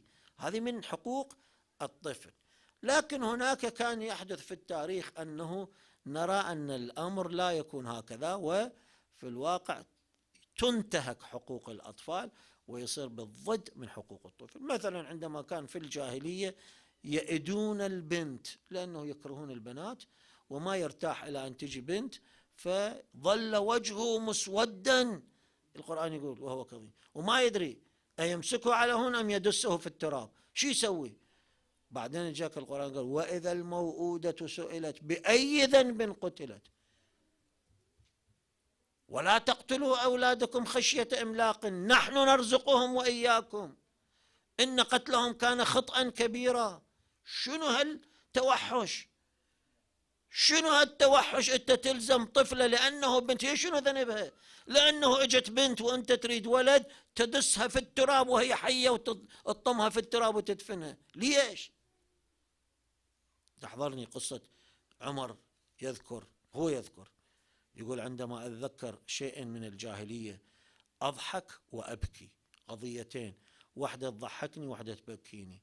أما اللي أضحك فإنه كان عندي إله من تمر، فكنت إذا أجوع آكل من إلهي من ربي، من هذا اللي من تمر، إله من تمر من حلوى مسوي، يقول آكل منه من أجوع آكل، يعني أكل ربه زين.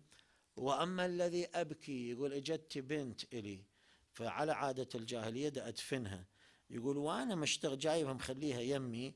الظاهر في الروايات ان البنت كان عمرها كم سنه، يعني 3 سنين صاير هالشكل، عمرها 3 سنين 4 سنين او اقل، اللي تحسه تتحرك البنت.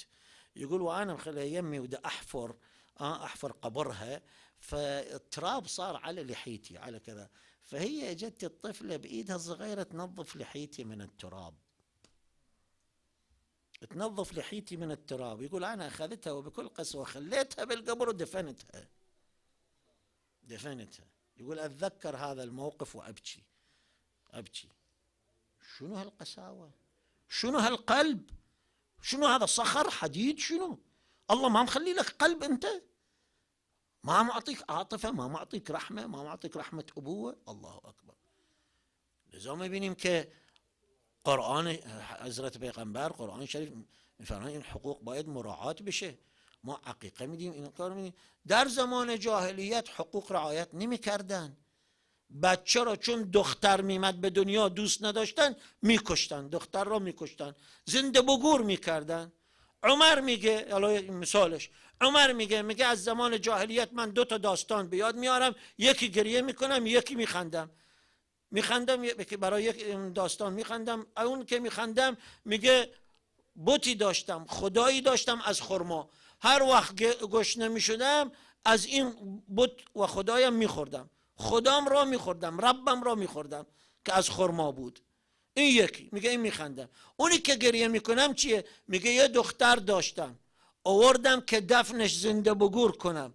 این دختره ظاهرا چند سالش بود، الان نمیدونم 2 ساله 3 ساله 4 ساله، چون از این روایت معلوم میشه که میگه گذاشتمش اومدم قبرشو بکنم، قبر کندم، غبار و خاک روی ریشم و سینم شد. میگه این بچه طفل معصوم با 2 تا دستش اومد ریشم رو پاک میکرد، سینم رو از خاک پاک میکرد. با این همه با قساوت من گرفتمش تو گور انداختم و دفنش کردم، زنده بگور کردم. میگه اینو که بیاد میارم گریه میکنم. این چه قساوتیه؟ این چه قساوتیه؟ خداوند متعال مهر و عاطفه پدری تو دلت نذاشته؟ آخر دل داری تو یا این که سنگه یا آهنه؟ نمیدونم این چی هست. در کربلای معلا همچنین شد. تمام این حقوق اطفال پایمال شد و زیر پا گذاشتن. متاسفانه في كربلاء انتهكت كل حقوق الطفولة، كل حقوق الطفولة انتهكت في كربلاء. ما خلوا شيء من حق الطفل راعوه في كربلاء. يعني إذا تريد تعدد كثيرة في الواقع، لكن على سبيل المثال لا على سبيل الحصر. أنا كتبت بعضهم، يعني قعدت فكرت والله حقوق الطفل التي انتهكت في كربلاء شنو هي.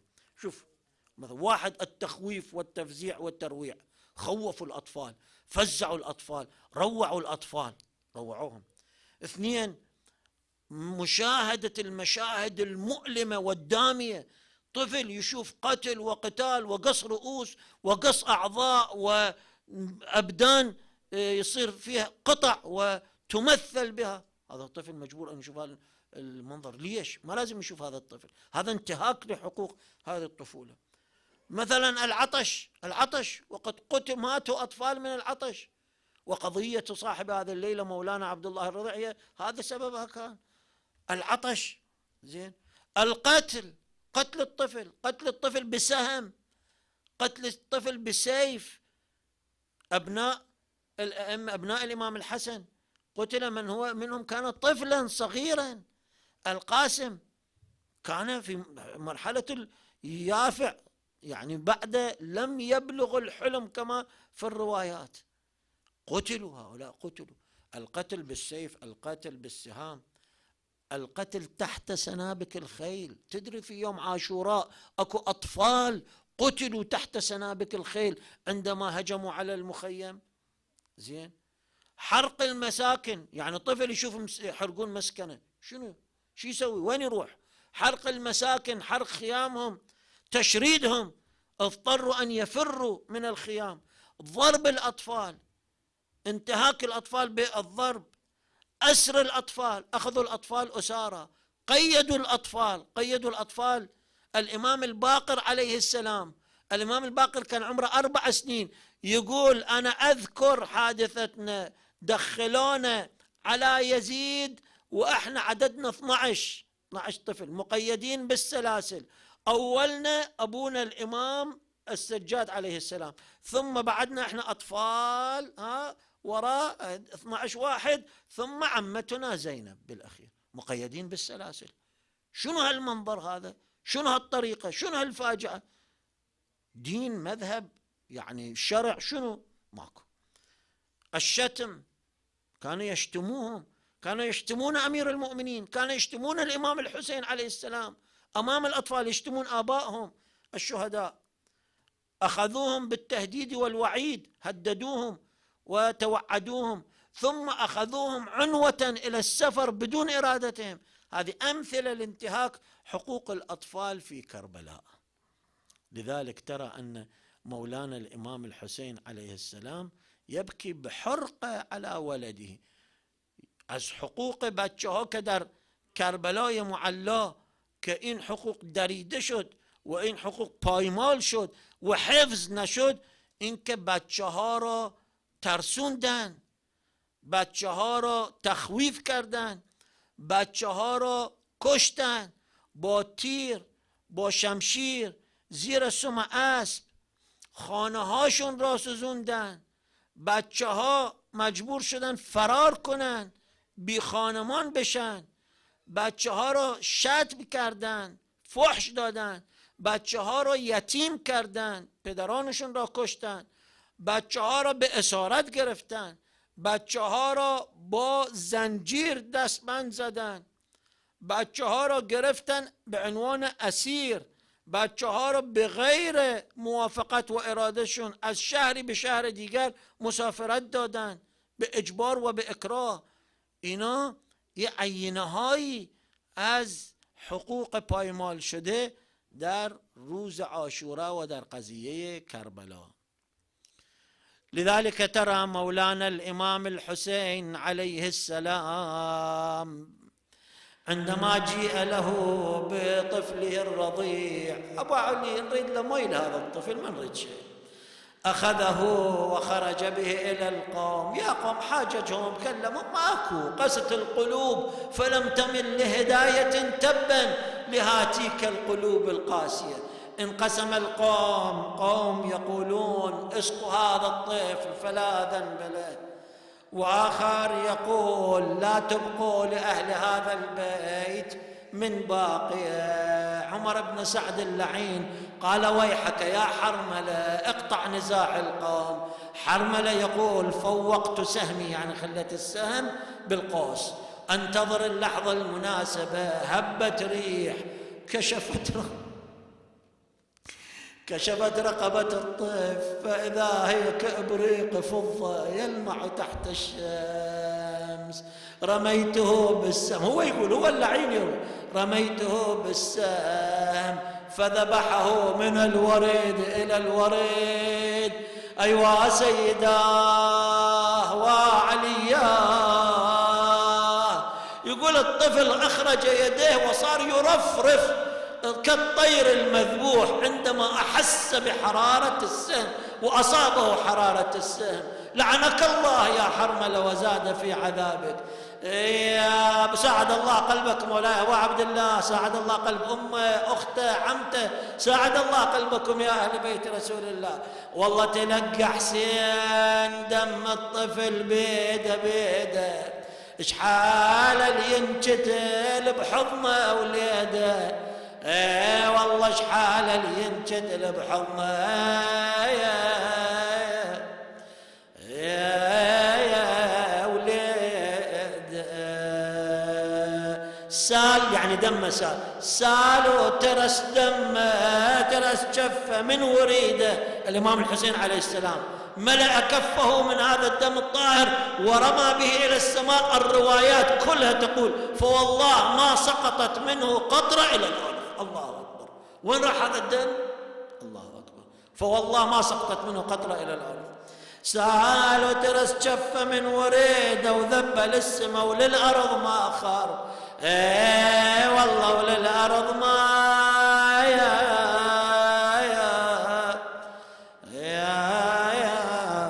خار. ايش سوى الطفل؟ قطع قماط الطفل، قطع قماط الطفل بيده من صابته بنحر الحديده. مال على زند حسين جيده والدم تشاخب من وريده. والله والدم تشاخب من وريده.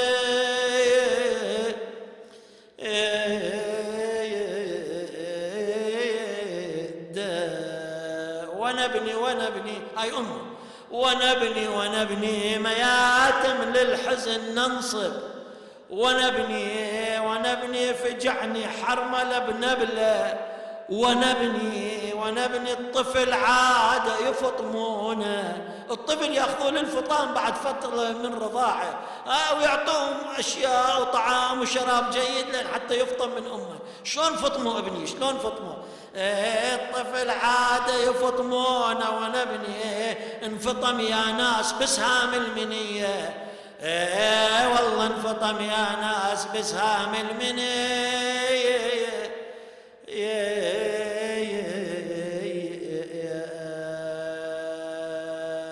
شلون بعد عمته شو تقول؟ شوف عمته شو تقول غدا تخمش بخدها وعليه تنوح يا عبد الله يا بعد العقل والروح. ما ظنيت عمه تعود مذبوح ويفطمك حرمله بسهم المحتم. والله ويفطمك حرمله بسهم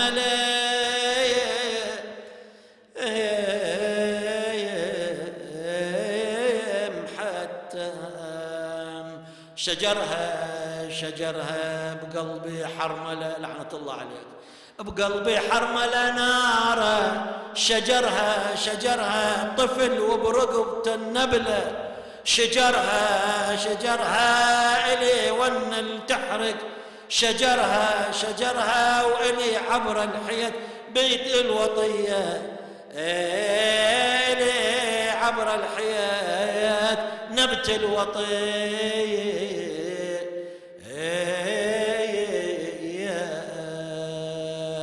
ومنعطفا أهوى لتقبيل طفله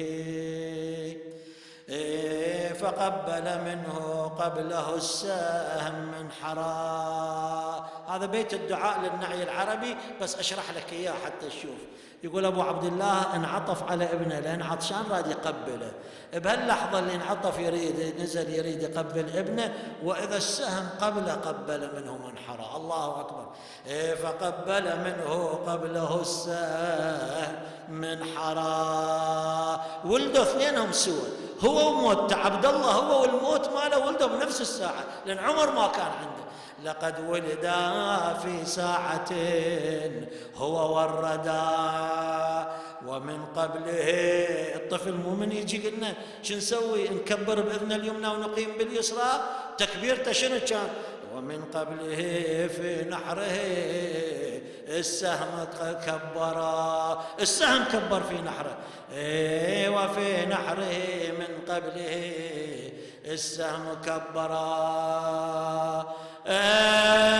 أي مولاي علي أصغر يا باب الحوائج. أي أختر مدينة وسرباز آخرين سرباز إمام حسين جاني دهي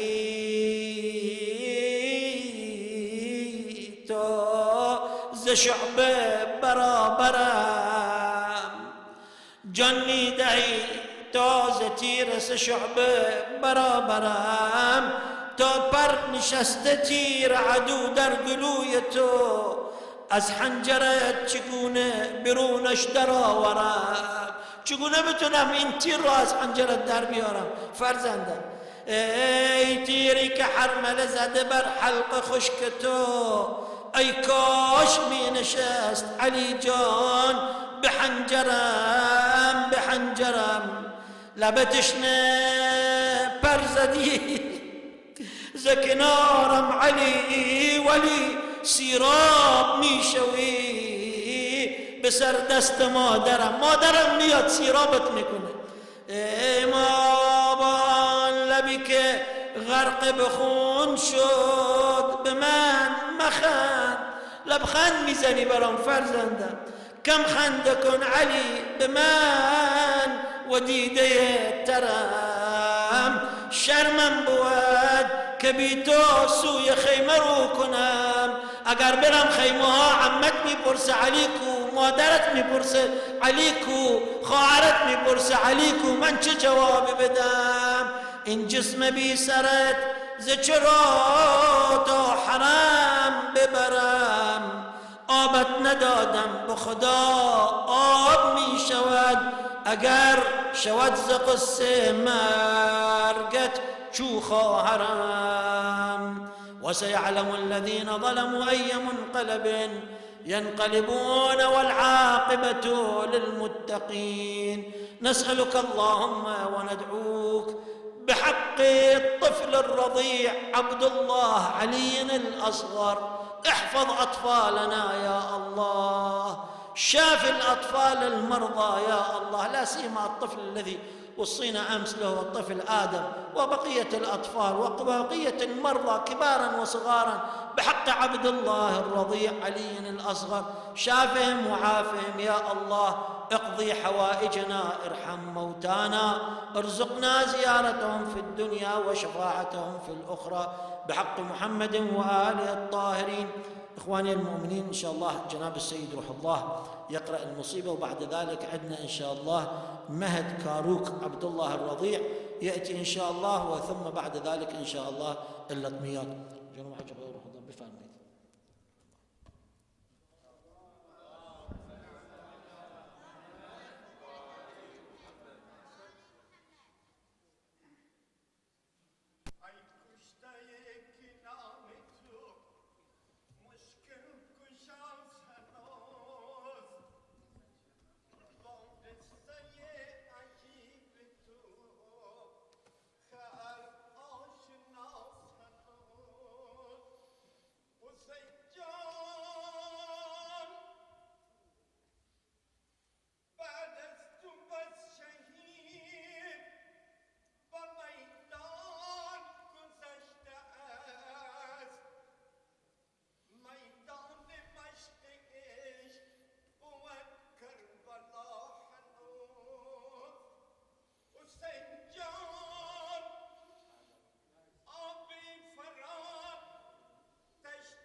سلام علیکم جمیعا و رحمت الله. دوم صلوات را برای شفای مریضهای اسلام، مریضهای مد نظر، والده آقای عمرانی، دوم صلوات را بلندتر ختم کنید.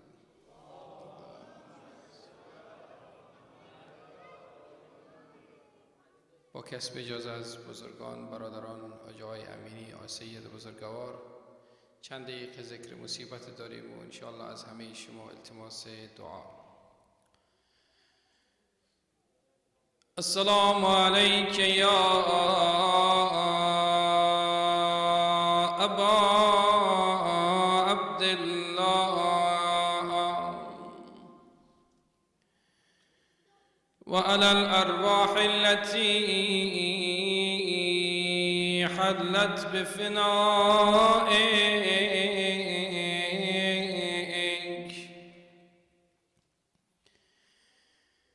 عليك مني سلام الله أبدا ما بقيت وبقي الليل والنهار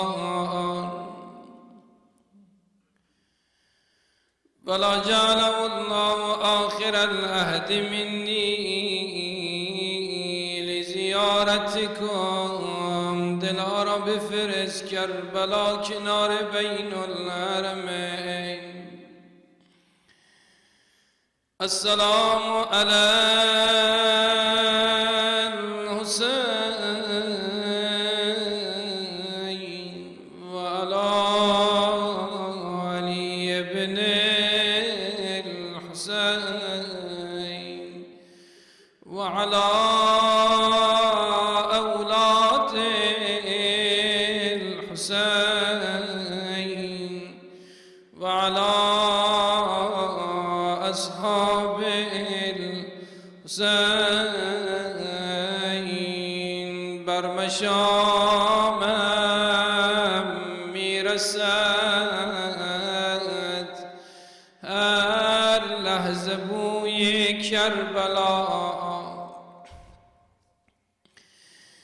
در دلم ترسم بماند آرزوی کربلا تشنه آب فراتم ای اجل مهلت بده تا بگیرم در بغل قبر شهید کربلا مظلوم حسین مظلوم حسین در آستان قدس که جای ملال نیست سرای قدسیان همه بر زانوی غمن امشب شب حاجت است شب باب الحوائج است به خدا قسم علی اصغر اگر دستان کوچکی دارد با همان دستان کوچک گره های بزرگی را وا می کند اما ابی عبدالله در آن همه مشکلاتی که روز عاشورا دید همه را یک طرف گذاشت یه جمله ابی عبدالله فرمود که قلب امام زمان ما را عزادار کرد لیتکم فی یوم عاشورا جمیعا تنظرونی یعنی ای شیعیان من کاش بودید روز عاشورا می دیدید چرا؟ کیف استسقی لطفلی فابوا ان یرحمونی اون لحظه ای که من رفتم به میدان راوی میگه دیدم ابی عبدالله با لباس عادی به میدان رفت عمامه پیغمبر به سر کرد عبا و ردا پوشید خواهرش زینب علی اصغر را داد برادر اما یه نگاهی کرد ابی عبدالله به سوی علی اصغر خدا رحمت کند استاد ما را می‌فرمود تنها جایی که ابی عبدالله به دشمن التماس کرد همین جا بود ابی عبدالله آمد صدا زد اگر به من رحم نمی کنید به این طفل من رحم کنید لا اله الا الله علی اصغر در دستان ابی عبدالله یک حالت عجیبی پیش آمد اینجا هرمله کار عجیبی کرد مختار وقتی هرمله را گرفت گفت هرمله در امانی بگو چی کار کردی در روز عاشورا؟ گفت در امانم. گفت بله. هرمله گفت روز عاشورا من 3 تیر 3 شعبه را با خود برده بودم، زهراگین بود. اینها را برای هدفهای خاصی در نظر گرفته بودم. اولش را وقتی زدم که ابوالفضل به من نگاه کرد، از چشمان ابوالفضل ترسیدم. ظالم دومی را چی کار کردی؟ گفت دومی را او زمانی زدم که ابی عبدالله عرق از جبین برداشت. قلب مقدس ابی عبدالله را دیدم. گفتم حالا اربابم را خوشحال کنم. تیر دوم اینطوری. اما مختار گفت تیر سوم را چی کردی ظالم؟ گفت وقتی در بین اون قوم هلهله افتاد. یکی گفت برین با حسین آب بدین، یکی گفت آب ندین. اما عمر سعد دستور داد به من چرا منتظری؟ گفتم کی را نشانه بگیرم، پدر یا پسر؟ گفت مگر سپیدی زیر گلوی علی اصغر را نمیبینی؟ لا اله الا الله. میدانید چی کار کرد این ظالم؟ وقتی این تیر را زد فذبحوا من الاذن الى الاذن، یعنی گوش تا گوش علی اصغر.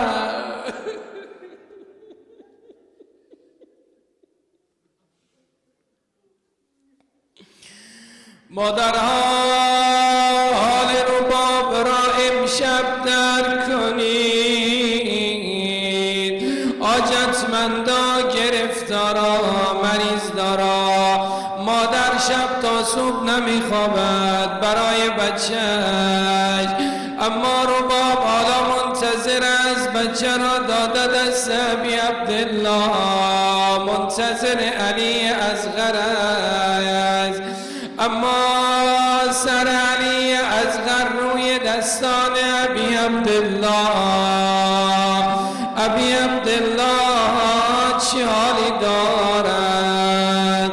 شیر خوار اصغر من، شیر خوار اصغر من، بیگناه اصغر من، شیر خوار اصغر من، بیگناه اصغر من. همه با هم شیر خوار اصغر من، بیگناه اصغر من، شیر خوار اصغر من، بیگناه اصغر من. گلوی نازک خشکیده تو شیر نداشت، طاقت تیر نداشت. کاش این تیر زدی هر مله بر حنجر من، شیر خوار اصغر من، شیر خوار اصغر من، بیگناه اصغر من، شیر خوار.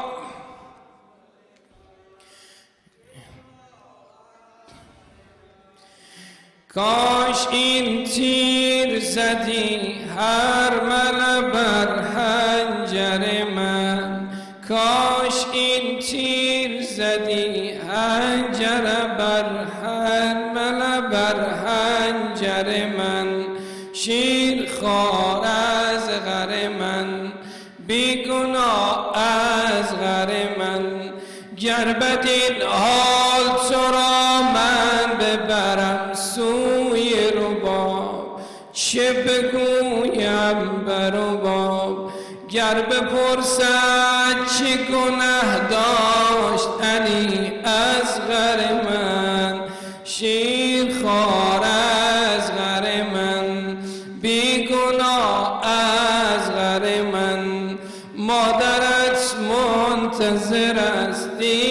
دیدن رویت دارد، مادرت منتظر از دیدن رویت دارد، خواهرت آرزوی دیدن رویت دارد.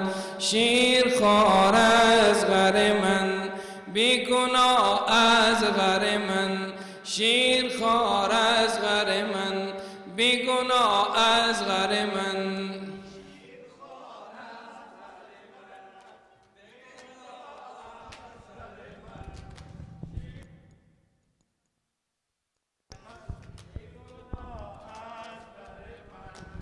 خوش شدی آقای امام زمان، بلند صلوات.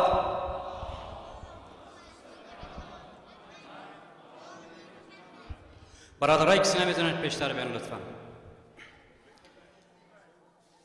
بخوابای خانچه پر، بخوابای کودک مادر، علی اصغرم لای لای لالو ای مادرم لای لای لالو ای کودک مادر، لالو ای طفلک مادر، لالو ای کودک مادر،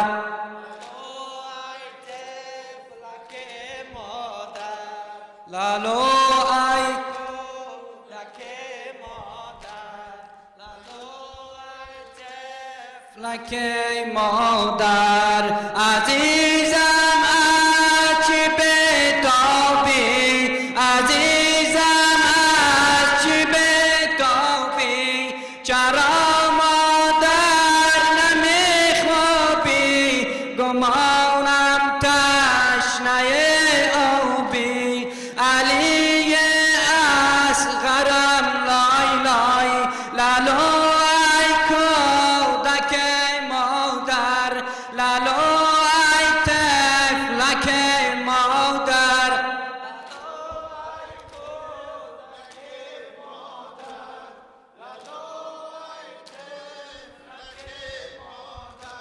چرا مادر علی جانم، چرا مادر علی جانم، نمیگیری تو پستانم، چی میخوایی علی جانم، علی اصغرم لای لای لالو ای کودک مادر،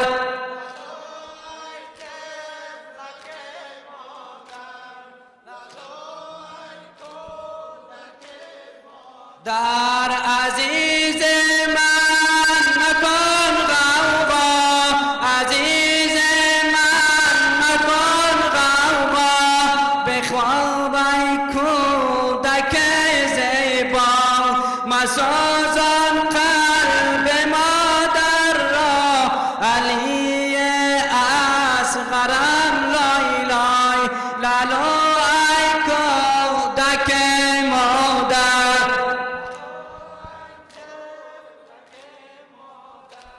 لالو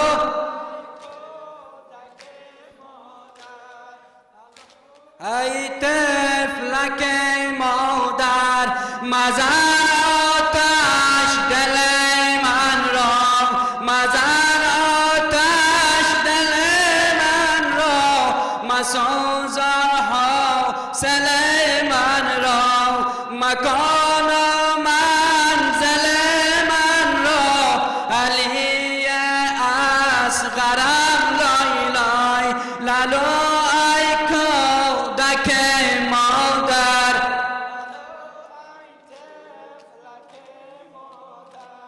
لالو ای کودک مادر.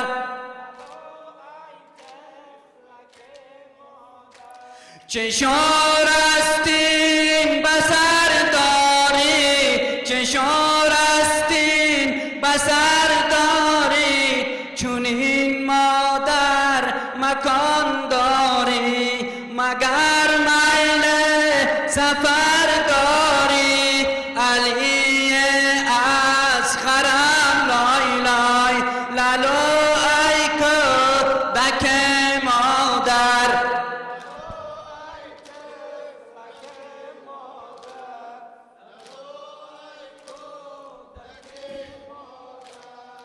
الو ای طفل مزن آتش به جان من، مزن آتش به جان من، مبر تا با توان من، ببین اشک روان من، علی از غرم لای لای لالو ای کودک مادر.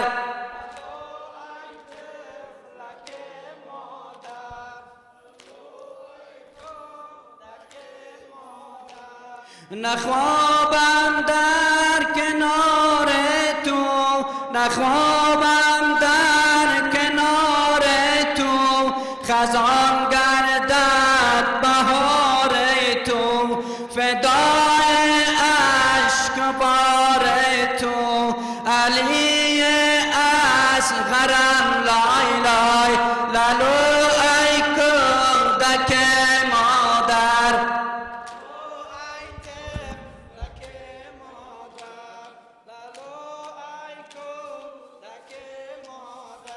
لالو ای کودک مادر، طفلک مادر، عزیزم از چه بتابی، چرا مادر نمیخوابی، گمانم تشنه آبی، گمانم تشنه آبی، علی اصغرم لای لای لالو ای کودک مادر، دک مادر، لالو ای کودک مادر. بر خاتم انبیا و محمد مصطفی صلوات.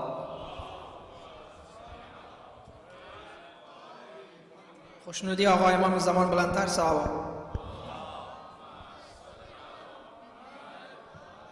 رفع حاجات تمام مومنین بلندتر صلوات.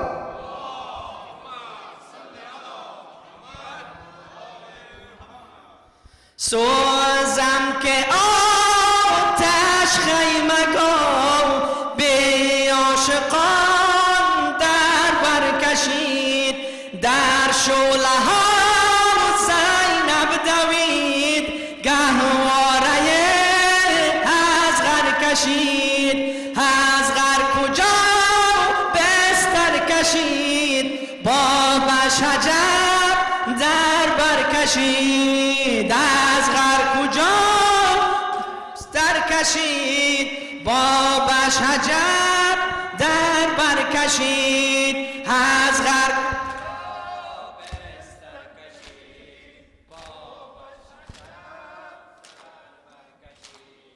اشکش بود جاری که آن طفل غریق خاک خون، اشکش بود جاری که آن طفل غریق خاک خون، در زیر لب گوید که او در قتلگاه بستر کشید، اصغر کجا بستر کشید، بابش عجب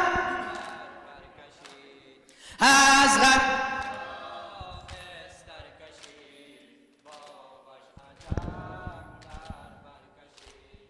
آمد چو لیلا در برش، دیدان دو چشمان ترش، آمد چو لیلا در برش، دیدان دو چشمان ترش، گفت ای انیس کودکان، گفت ای انیس کودکان، بر سرنه اکبر کشید، اصغر کجا بستر کشید، بابش عجب در بر کشید، اصغر کجا بستر کشید، بابش عجب در بر کشید. یک بار زینب شد نگین در علقه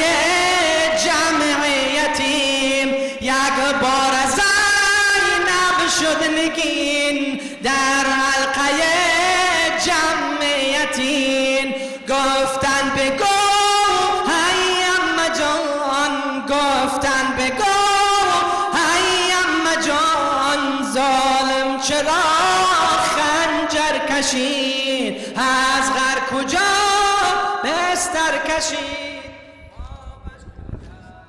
در بر کشید جابته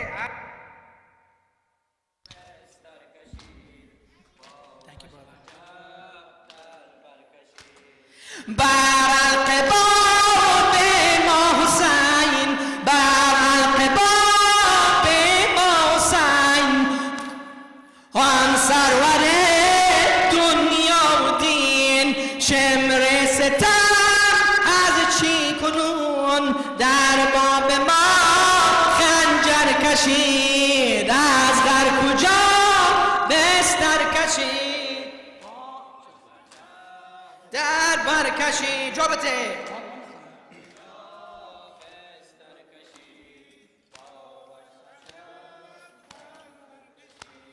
از غر کجا بستر کجابته بابش عجب در بر کشید اشکش بود جاری که آن طفل غریق خاک خون در زیر لب گوید که او در قتلگاه بستر کشید از غر کجا بستر کشید بابش از غر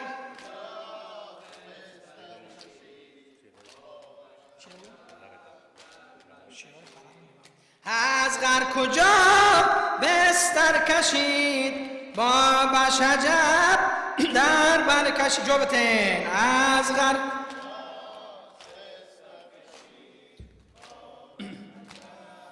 صلوات محمدی میخونی؟ صلوات دوم بلندتر به ارواح کل اموات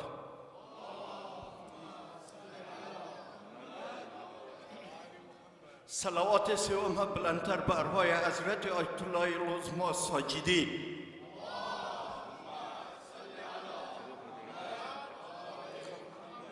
صلوات چهارم به ارواح سید حسین آقای تکیه‌دار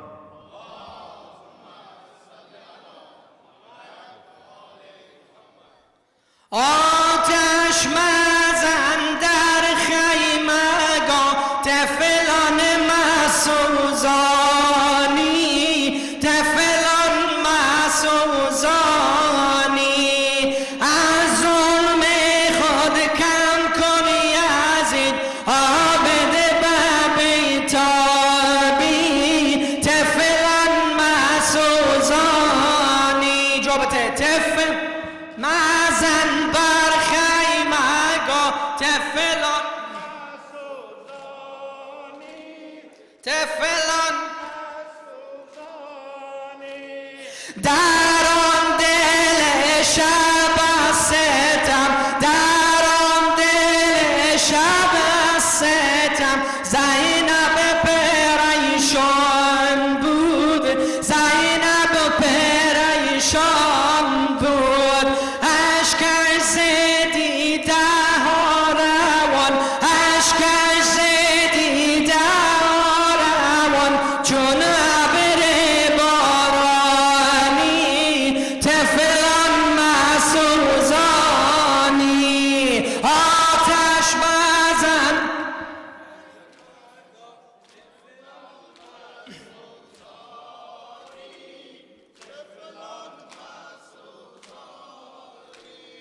داخل درون شعله شد داخل درون شعله شد تا برکشد بیمار تا کشد بر بیمار پژمرده گل اندر بغل پژمرده گل اندر بغل نصف شبانگانی طفلان مسوزانی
طفل بنام سکینه طفل بنام سکینه دامن پر از آتش دامن پر از آتش پایش بود برهنه خار مغیلانی طفلان مسوزانی آتش مزن بر خیمه طفلان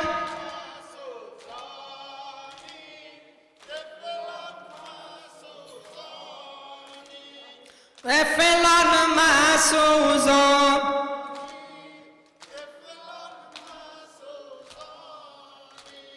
یک سو بروی رگها یک سو بروی رگها جسم حسین پر خون جسم حسین پر خون دیگر طرف آن کودکان محزون صحرایی طفلان مسوزانی آتش مزن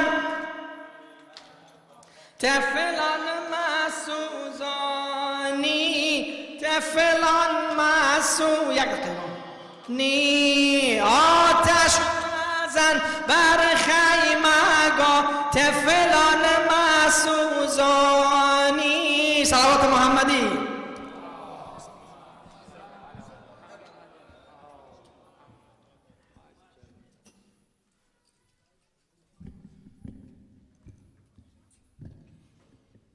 افلح من صلى على محمد وآل محمد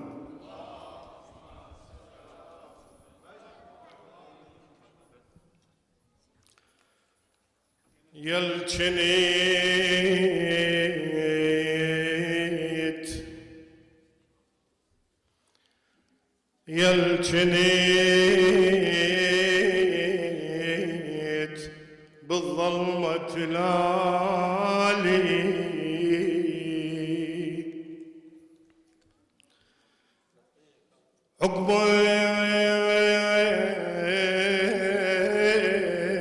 عقبك بقت وحش الليالي خذت سلوتي وظليت اسالي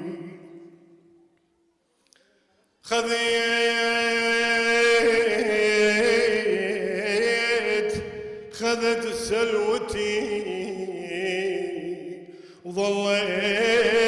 وظليت اسالي ادور على يميني وشمالي شمالي اهز بالمهد والمهد خالي والله اهز بالمهد والمهد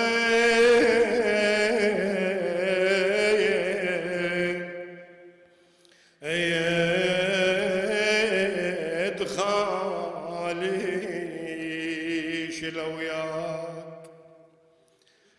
شلو وياك يا دفان الجرح قلبي يا دفان يا دفان يا دفان الجرح قلبي شلو وياك وعلى التربان عبد الله شلو وياك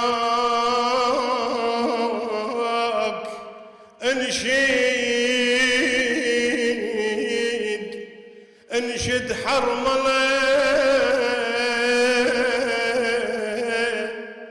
والله انشد حرمله وقل له شلو وياك الطفل وتصوبه بسهم المنيه الطفل وتصوبه بسهم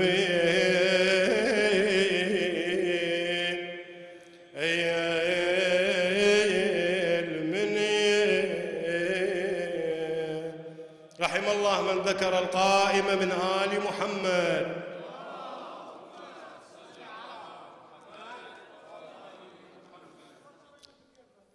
اخواني تقرب ربعنا، تقربوا شوي اللي جاي، رحم الله والديكم.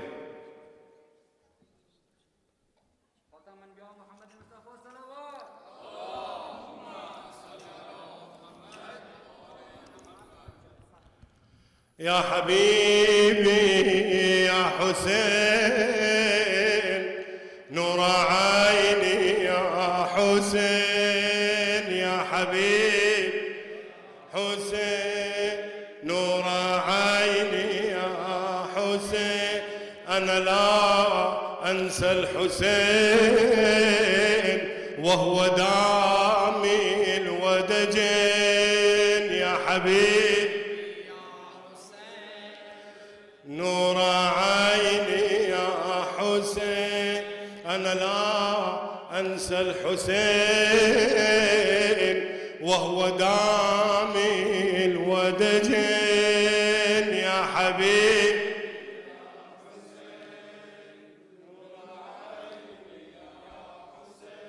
اسمعني رحم الله والديك.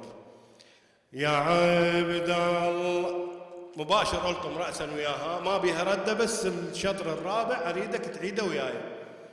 يا عبد الله يا شوف اللي يجزيني، يا عبد الله يا شوف اللي يجزيني، سهمي لصبك الصواب صبيعين، سهمي لصبك الصواب صبيعين، يا عبد الله يا شوف اللي يجزيني، سهمي لصبك الصواب بصبيعين، يا الله. يا ابني شفت امك وشفت منها، تجفي بسايع من عيدها وتدوهنها، بمناغاك والبسمات فاتنها، ومن عقبك يا سلوانة شي سليني، ومن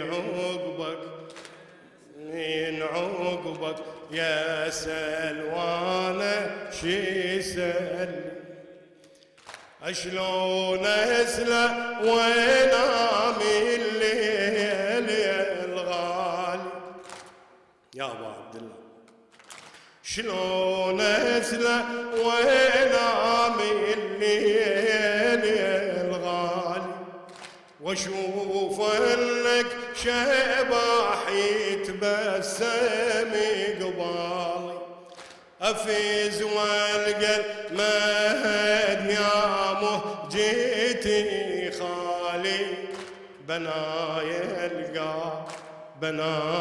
القى تشبقني وتناغيني، بنايا القى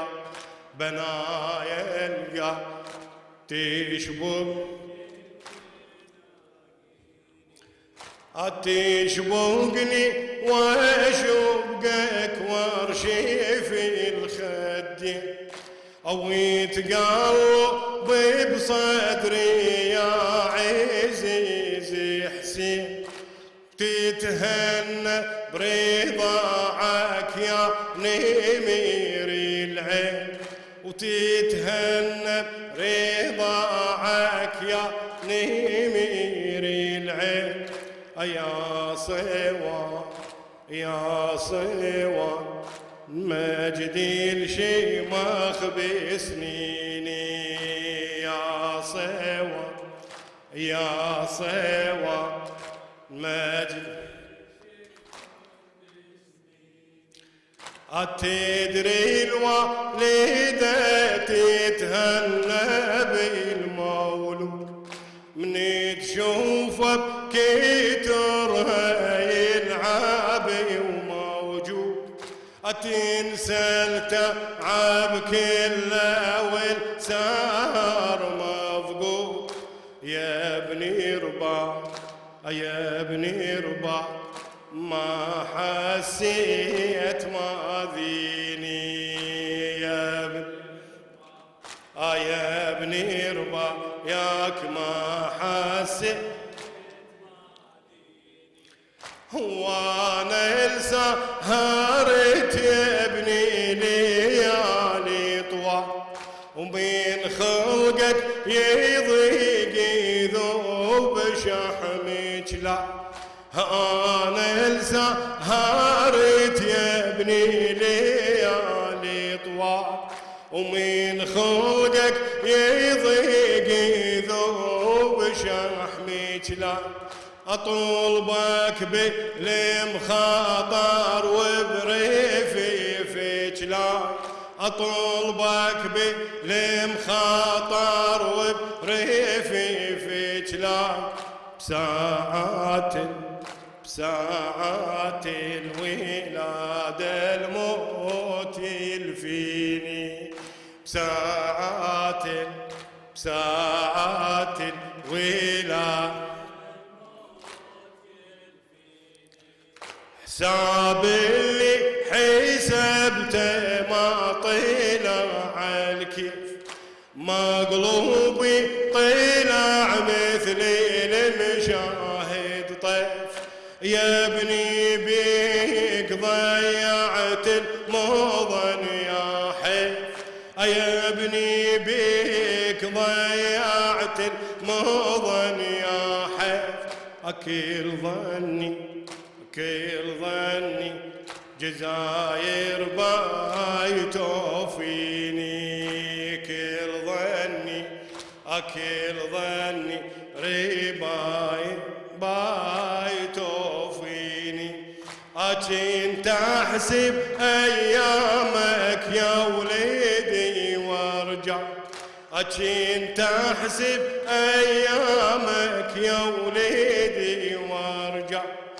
تكبر والنواظر تنظر الممشى، أناغيك تناديني ويسرني روا، أناديك وتناديني ويسرني نداء. هاي يمه بنغم شوقك تناديني، هاي يمه نغم.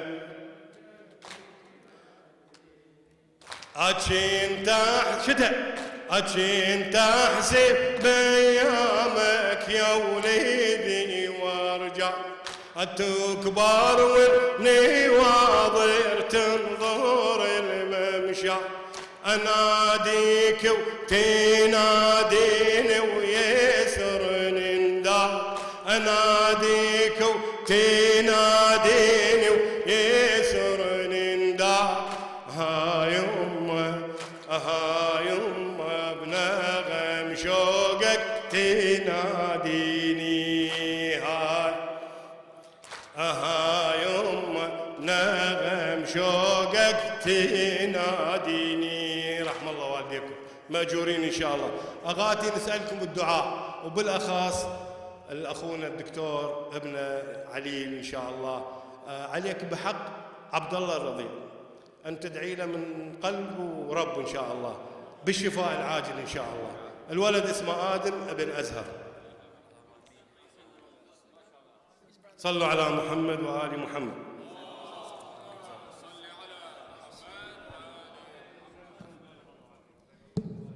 يا ليل طاول ساعاتك، يا ليل احمل آهاتك، يا ليل طاول ساعاتك، يا ليل احمل آهاتك. لو ودع تتولاني العدوان. طول يا ليل الوداع ما تطول وياك ساهير، ما أمل من البواكي حتى لو تعمل نواظير. حسين بس هاي الليلة يمي ما تشوف عيوني باكير. صدقني يا ليل القهار يا ريتك تطول دهار، خايفة من أشباح القدر وخاف ظل مكسورة خاطير. يا ليل ارحم دلالي، يا ليل ضاعت آمالي، يا ليل ارحم دلالي، يا ليل ضاعت آمالي. يا دهري الخوان تتولاني العدوان. يا ليل يا ليل طول ساعاتك،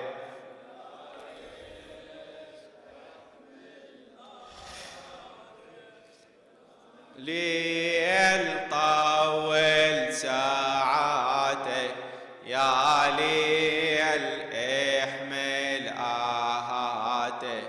لو ودعت الوليان تتولاني العدوان.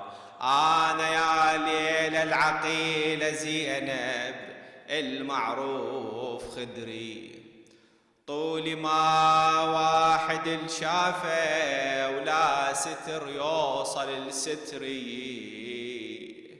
لكن يا ليل اش بدي سلميت للقدر امري، دمعاتي بسن بالجفن من يطر مصباح الحزين، بأطفال وبعيلم تحين والله ما ينحمل صبري. يا ليل كافي تراويعني، يا ليل صبحك يفجعني، يا ليل كافي تراويعني، يا ليل صبحك يفجعني. لو نزلوا للميدان تتولاني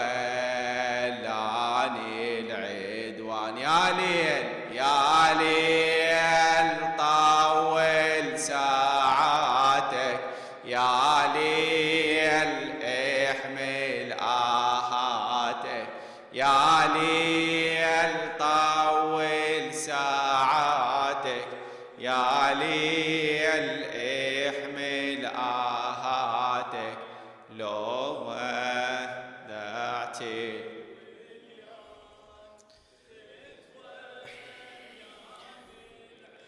والله خنقتني العبرة شلون اوصفها المسية، مثل سرب القطع طلعت للوداع الفاطمية.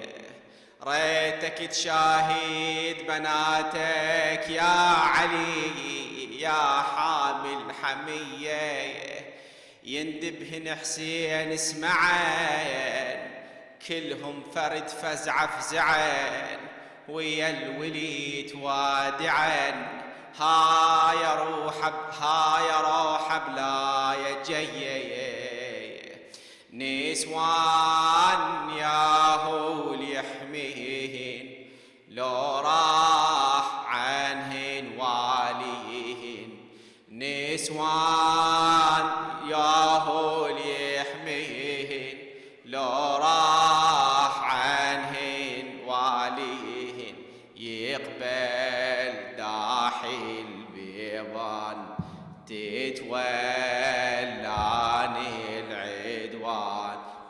يقبل داحي البيبان تتولاني العدوان يا ليل يا ليل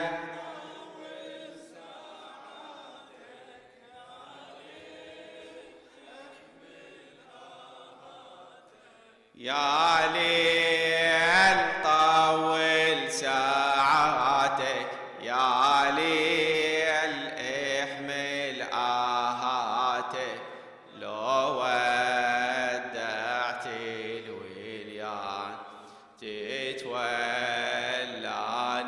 العدوان يا حال الرباب الحنة النوق البكيها تعاين العبد الله طير الجنة نايم فوق ايديها يفز لو رادت ترضعه من يروح يدر ثديها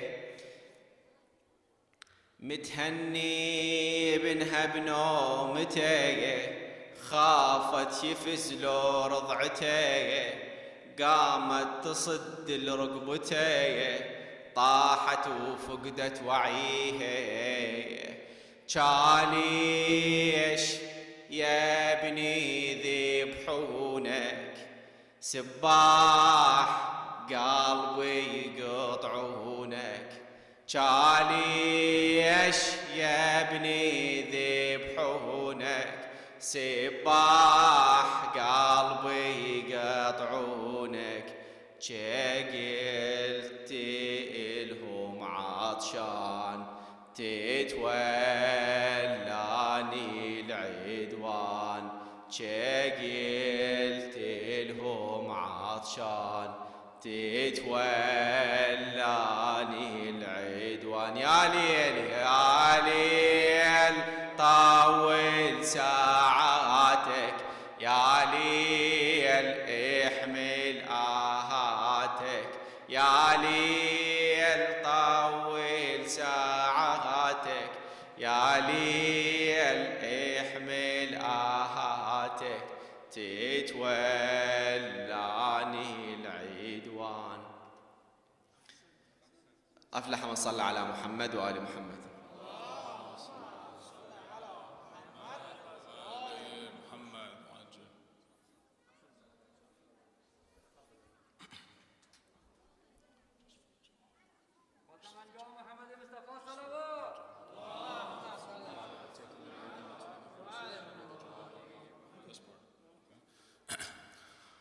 صلوات دوم بالانتار. اللهم صل على محمد وآل محمد وعجل فرجه. ما ذنب طفلي بالسهم للعدا مذبوح ما ذنب طفلي ما ذنب طفلي بسهم للعدا مذبوح ما ذنب طفلي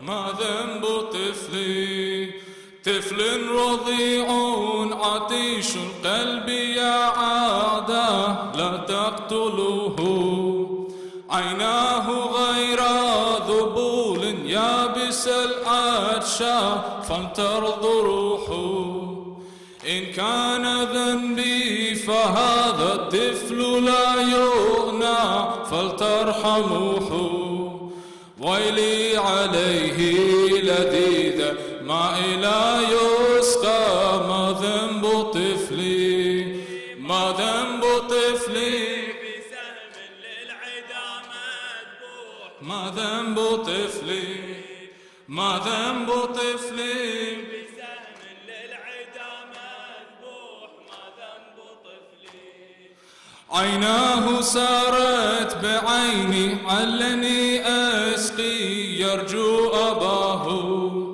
لا غير دمعي على خديه مسكوبا حلا رواه يبكي جهيدا ومنه ترعش العاذى مما عراه مهلا صغيري سأدعو هؤلاء القوم ما ذنب طفل طفلي ما ذنب طفلي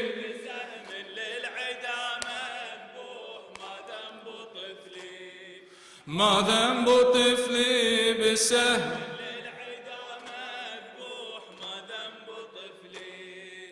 وبينما هو على صدر الأب الحاني ملق يديه منهم تلقى جوابا زعزع الأكوان ويلي عليه سهم مريء بنهر الطفل يا زهرة قومي إليه القادمه ونادى يا الله ما ذنب طفلي ما ذنب طفلي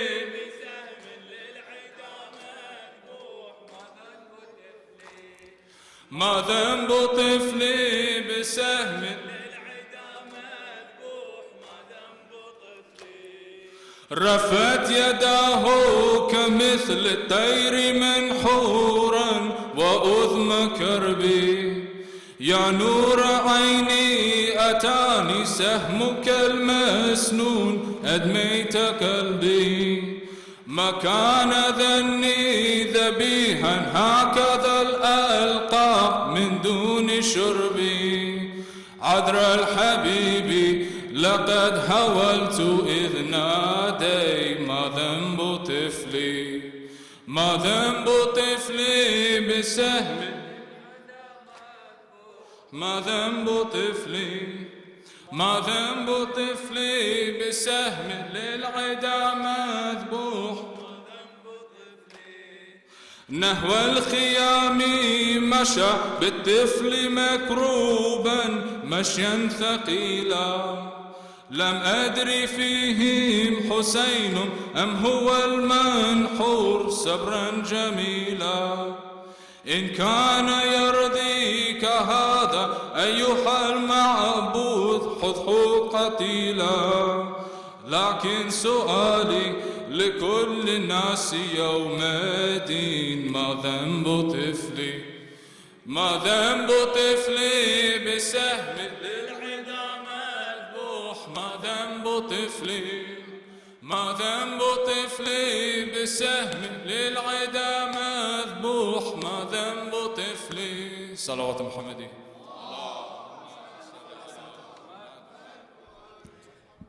هالسيف شيله يا لعين لا تذبح حسين هالسيف شيله يا لعين لا ردك لا تذبح حسين وهالسيف شيله يا لعين لا تذبح حسين صوت اعتلى بالخافقين لا تذبح صوت اعتلى بالخافقين لا تذبح لا تفجع الهادي الأمين لا تذبح حسين لا تذبح حسين لا تذبح حسين لا تذبح حسين هذا وهذا روح الطاهرة شيل سيفك يا شمر شيل سيفك يا شمر عن منحره لا تذبح ومهجته متفطرة بالسيوف هو جثة مجزرة بالله تمهل يا شمر لا تذبح عطشان وقلبه منفطر لا تذبحه ما تسمعه يجذب ونين لا تذبح حسين لا تذبح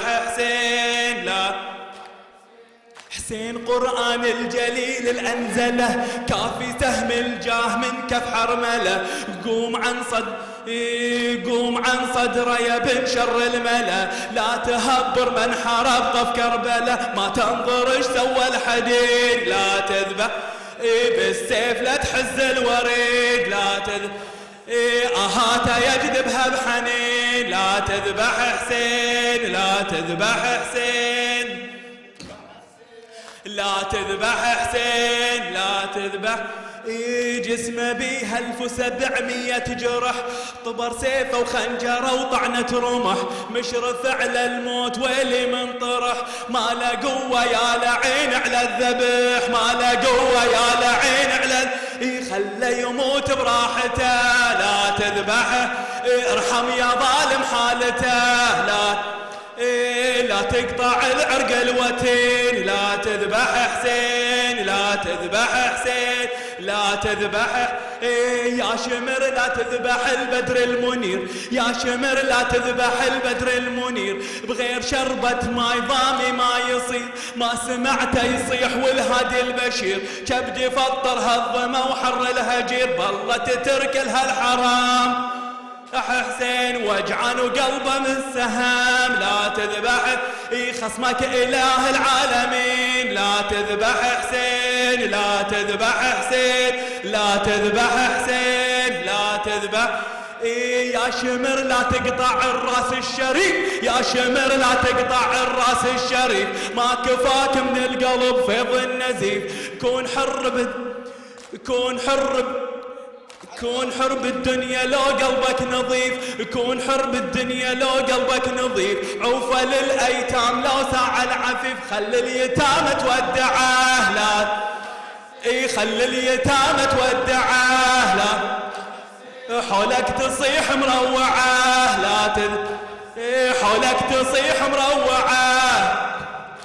لا ينطفي النور المبين، لا تذبح حسين، لا تذبح حسين، الليلة عاشر يا شيعة شلون زينب قلبها، الليلة عاشر يا شيعة شلون زينب، الليلة عاشر يا شيعة شلون زينب قلبها، الليلة عاشر يا شيعة شلون قلبها، الليلة الوداع ما بين حسين واختال يحبها، ليلة عاشر يا شيعة شلون زينب، يا كربلاء ايش سويتي شبان ما خليتي، يا كربلاء ايش سويتي يا كربلاء يا غبرة سبيت عيال الزهرة، يا كربلاء يا غبرة سبيت عيال، يا كربلاء جينا لك وين حسين وديتي، الزهرة تعبت عليه وانتي ما دفنتي، آجرك الله يا علي بالحسين ومصابه، الله يا علي بالحسين آجرك الله يا علي بالحسين آجرك الله يا علي بالحسين ومصابه، آجرك الله يا علي بالحسين آجرك الله يا علي بالحسين آجرك الله يا علي بولاده ويا اصحابه، آجرك الله يا علي بالحسين، ويا طير خبر النبي عما جرى في كربلاء، يا طير خبر النبي، يا طير خبر النبي عما جرى في كربلاء، قل الشمر وبنعلته صدرك صدر ابنك حسين اعتله، قل الشمر وبنعلته صدر ابنك حسين اعتله، يا طير خبر النبي عما جرى فيك، يا طير خبر النبي ماجورة يا زهرة وماجور يا حيدر علي، ماجورة يا زهرة ماجورة بالمصاب راح المحامي والولي، ماجورة يا زهرة وماجور يا حيدر علي، يا زهرة وماجور يا حيدر علي، ماجورة يا زهرة وماجور يا حيدر علي، ماجورة يا زهرة الليلة الحسين يودع عيلته، الليلة الحسين يودع عيلته، الليلة الحسين الليلة الحسين يودع عيلته، حتى الرضيع ابن حسين قدم شهادة بكربلاء، حتى الرضيع ابن حسين قدم شهادة، حتى الرضيع ابن حسين قدم شهادة بكربلاء، حتى الرضيع ابن حسين قدم شهادة، من فوق صدر المظلوم جال السهم من حرمله، من فوق صدر المظلوم جال السهم، من فوق صدر المظلوم جال السهم، يا عباس جيب الماي لسكينة، يا عباس جيب الماي، يا عباس جيب الماي لسكينة، ترى الحرم والاطفال عطشانة، يا عباس جيب الماي، ترى الحرم والاطفال عطشانة، يا عباس جيب الماي، يا ابو الجود وين الجود روينه يا عباس قطعوا يمين العباس يا فاطمة الحزينة قطعوا يمين اي بس بو علي صدر انداس من شدة الضغينة قطعوا يمين العباس اي طلع شباب من الخيم قوم يا زينب هالهلي طلع شباب من الخيم قوم يا زينب هالهلي طلع شباب من الخيم قوم يا رملة هالهلي طلع شباب من الخيم قوم يا رملة طلع شباب من الخيم قوم يا رملة هالهلي ملعون من في كربله داس الحسين بن علته ملعون من في كربله داس الحسين بن علته من في كربله داس الحسين ما كفى قطع من حرى راحوا سباها عيلته ملعون من في كربله داس الحسين ملعون من في كربله حسين وحسين وحسين حسين وحسين حسين وحسين وحسين غريب وغريب وغريبا شهيد وشهيد وشهيدا مظلوم ومظلوم ومظلوما حسين حسين يا حسين حسين حسين حسين حسين حسين حسين حسين حسين حسين صلوا على محمد وآل محمد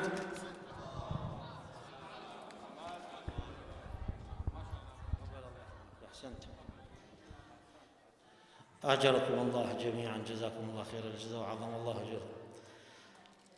اللهم صل على محمد وآل محمد. السلام عليك يا مولاي يا رسول الله، السلام عليك يا مولاي يا نبي الله، السلام عليك وعلى أخيك أمير المؤمنين وعلى ابنتك فاطمة الزهراء سيدة نساء العالمين وعلى ولديك الحسن والحسين سيدي شباب أهل الجنة أجمعين.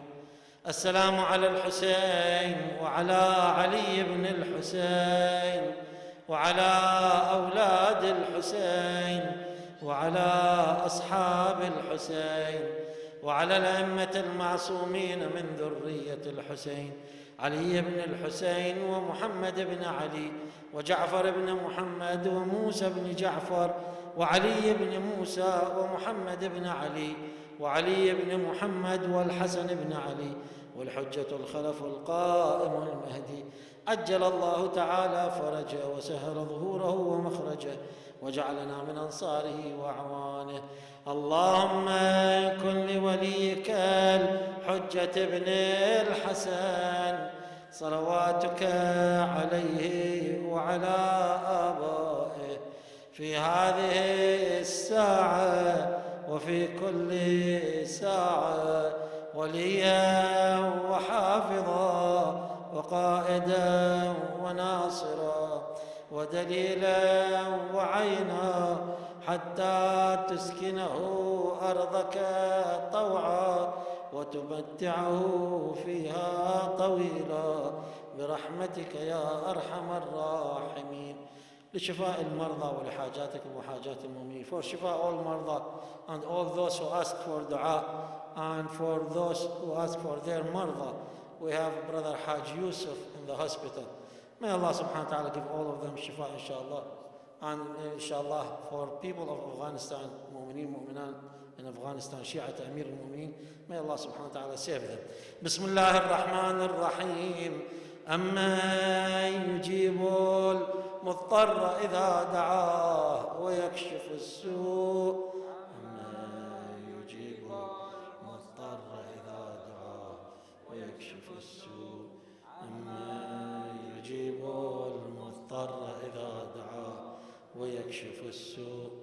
أما يجيب المضطر إذا دعاه ويكشف السوء. أمن يجيب المضطر إذا دعاه ويكشف السوء. ربنا اكشف عنا السوء والعذاب إنا مؤمنون بمحمد وآل محمد. Please recite Surah Fatiha for your marhumin as well as all marhumin of Shi'at Amir al-Mu'minin and marhumin of Muslimin. بسم الله الرحمن الرحيم الحمد لله رب العالمين الرحمن الرحيم مالك يوم الدين إياك نعبد وإياك نستعين اهدنا الصراط المستقيم صراط الذين أنعمت عليهم غير المغضوب عليهم ولا الضالين. بسم الله الرحمن الرحيم قل هو الله أحد الله الصمد لم يلد ولم يولد ولم يكن له كفوا أحد.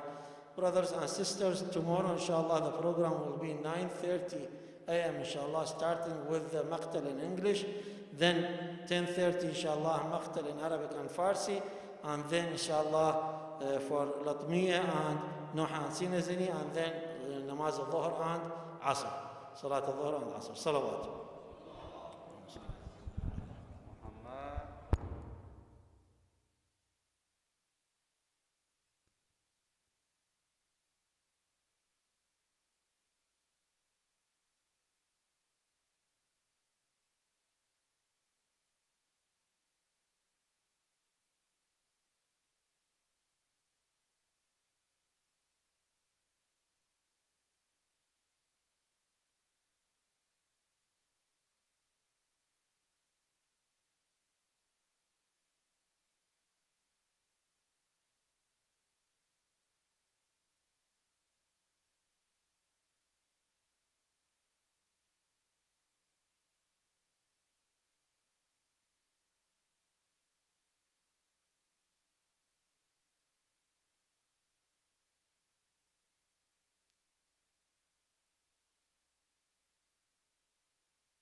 Hello?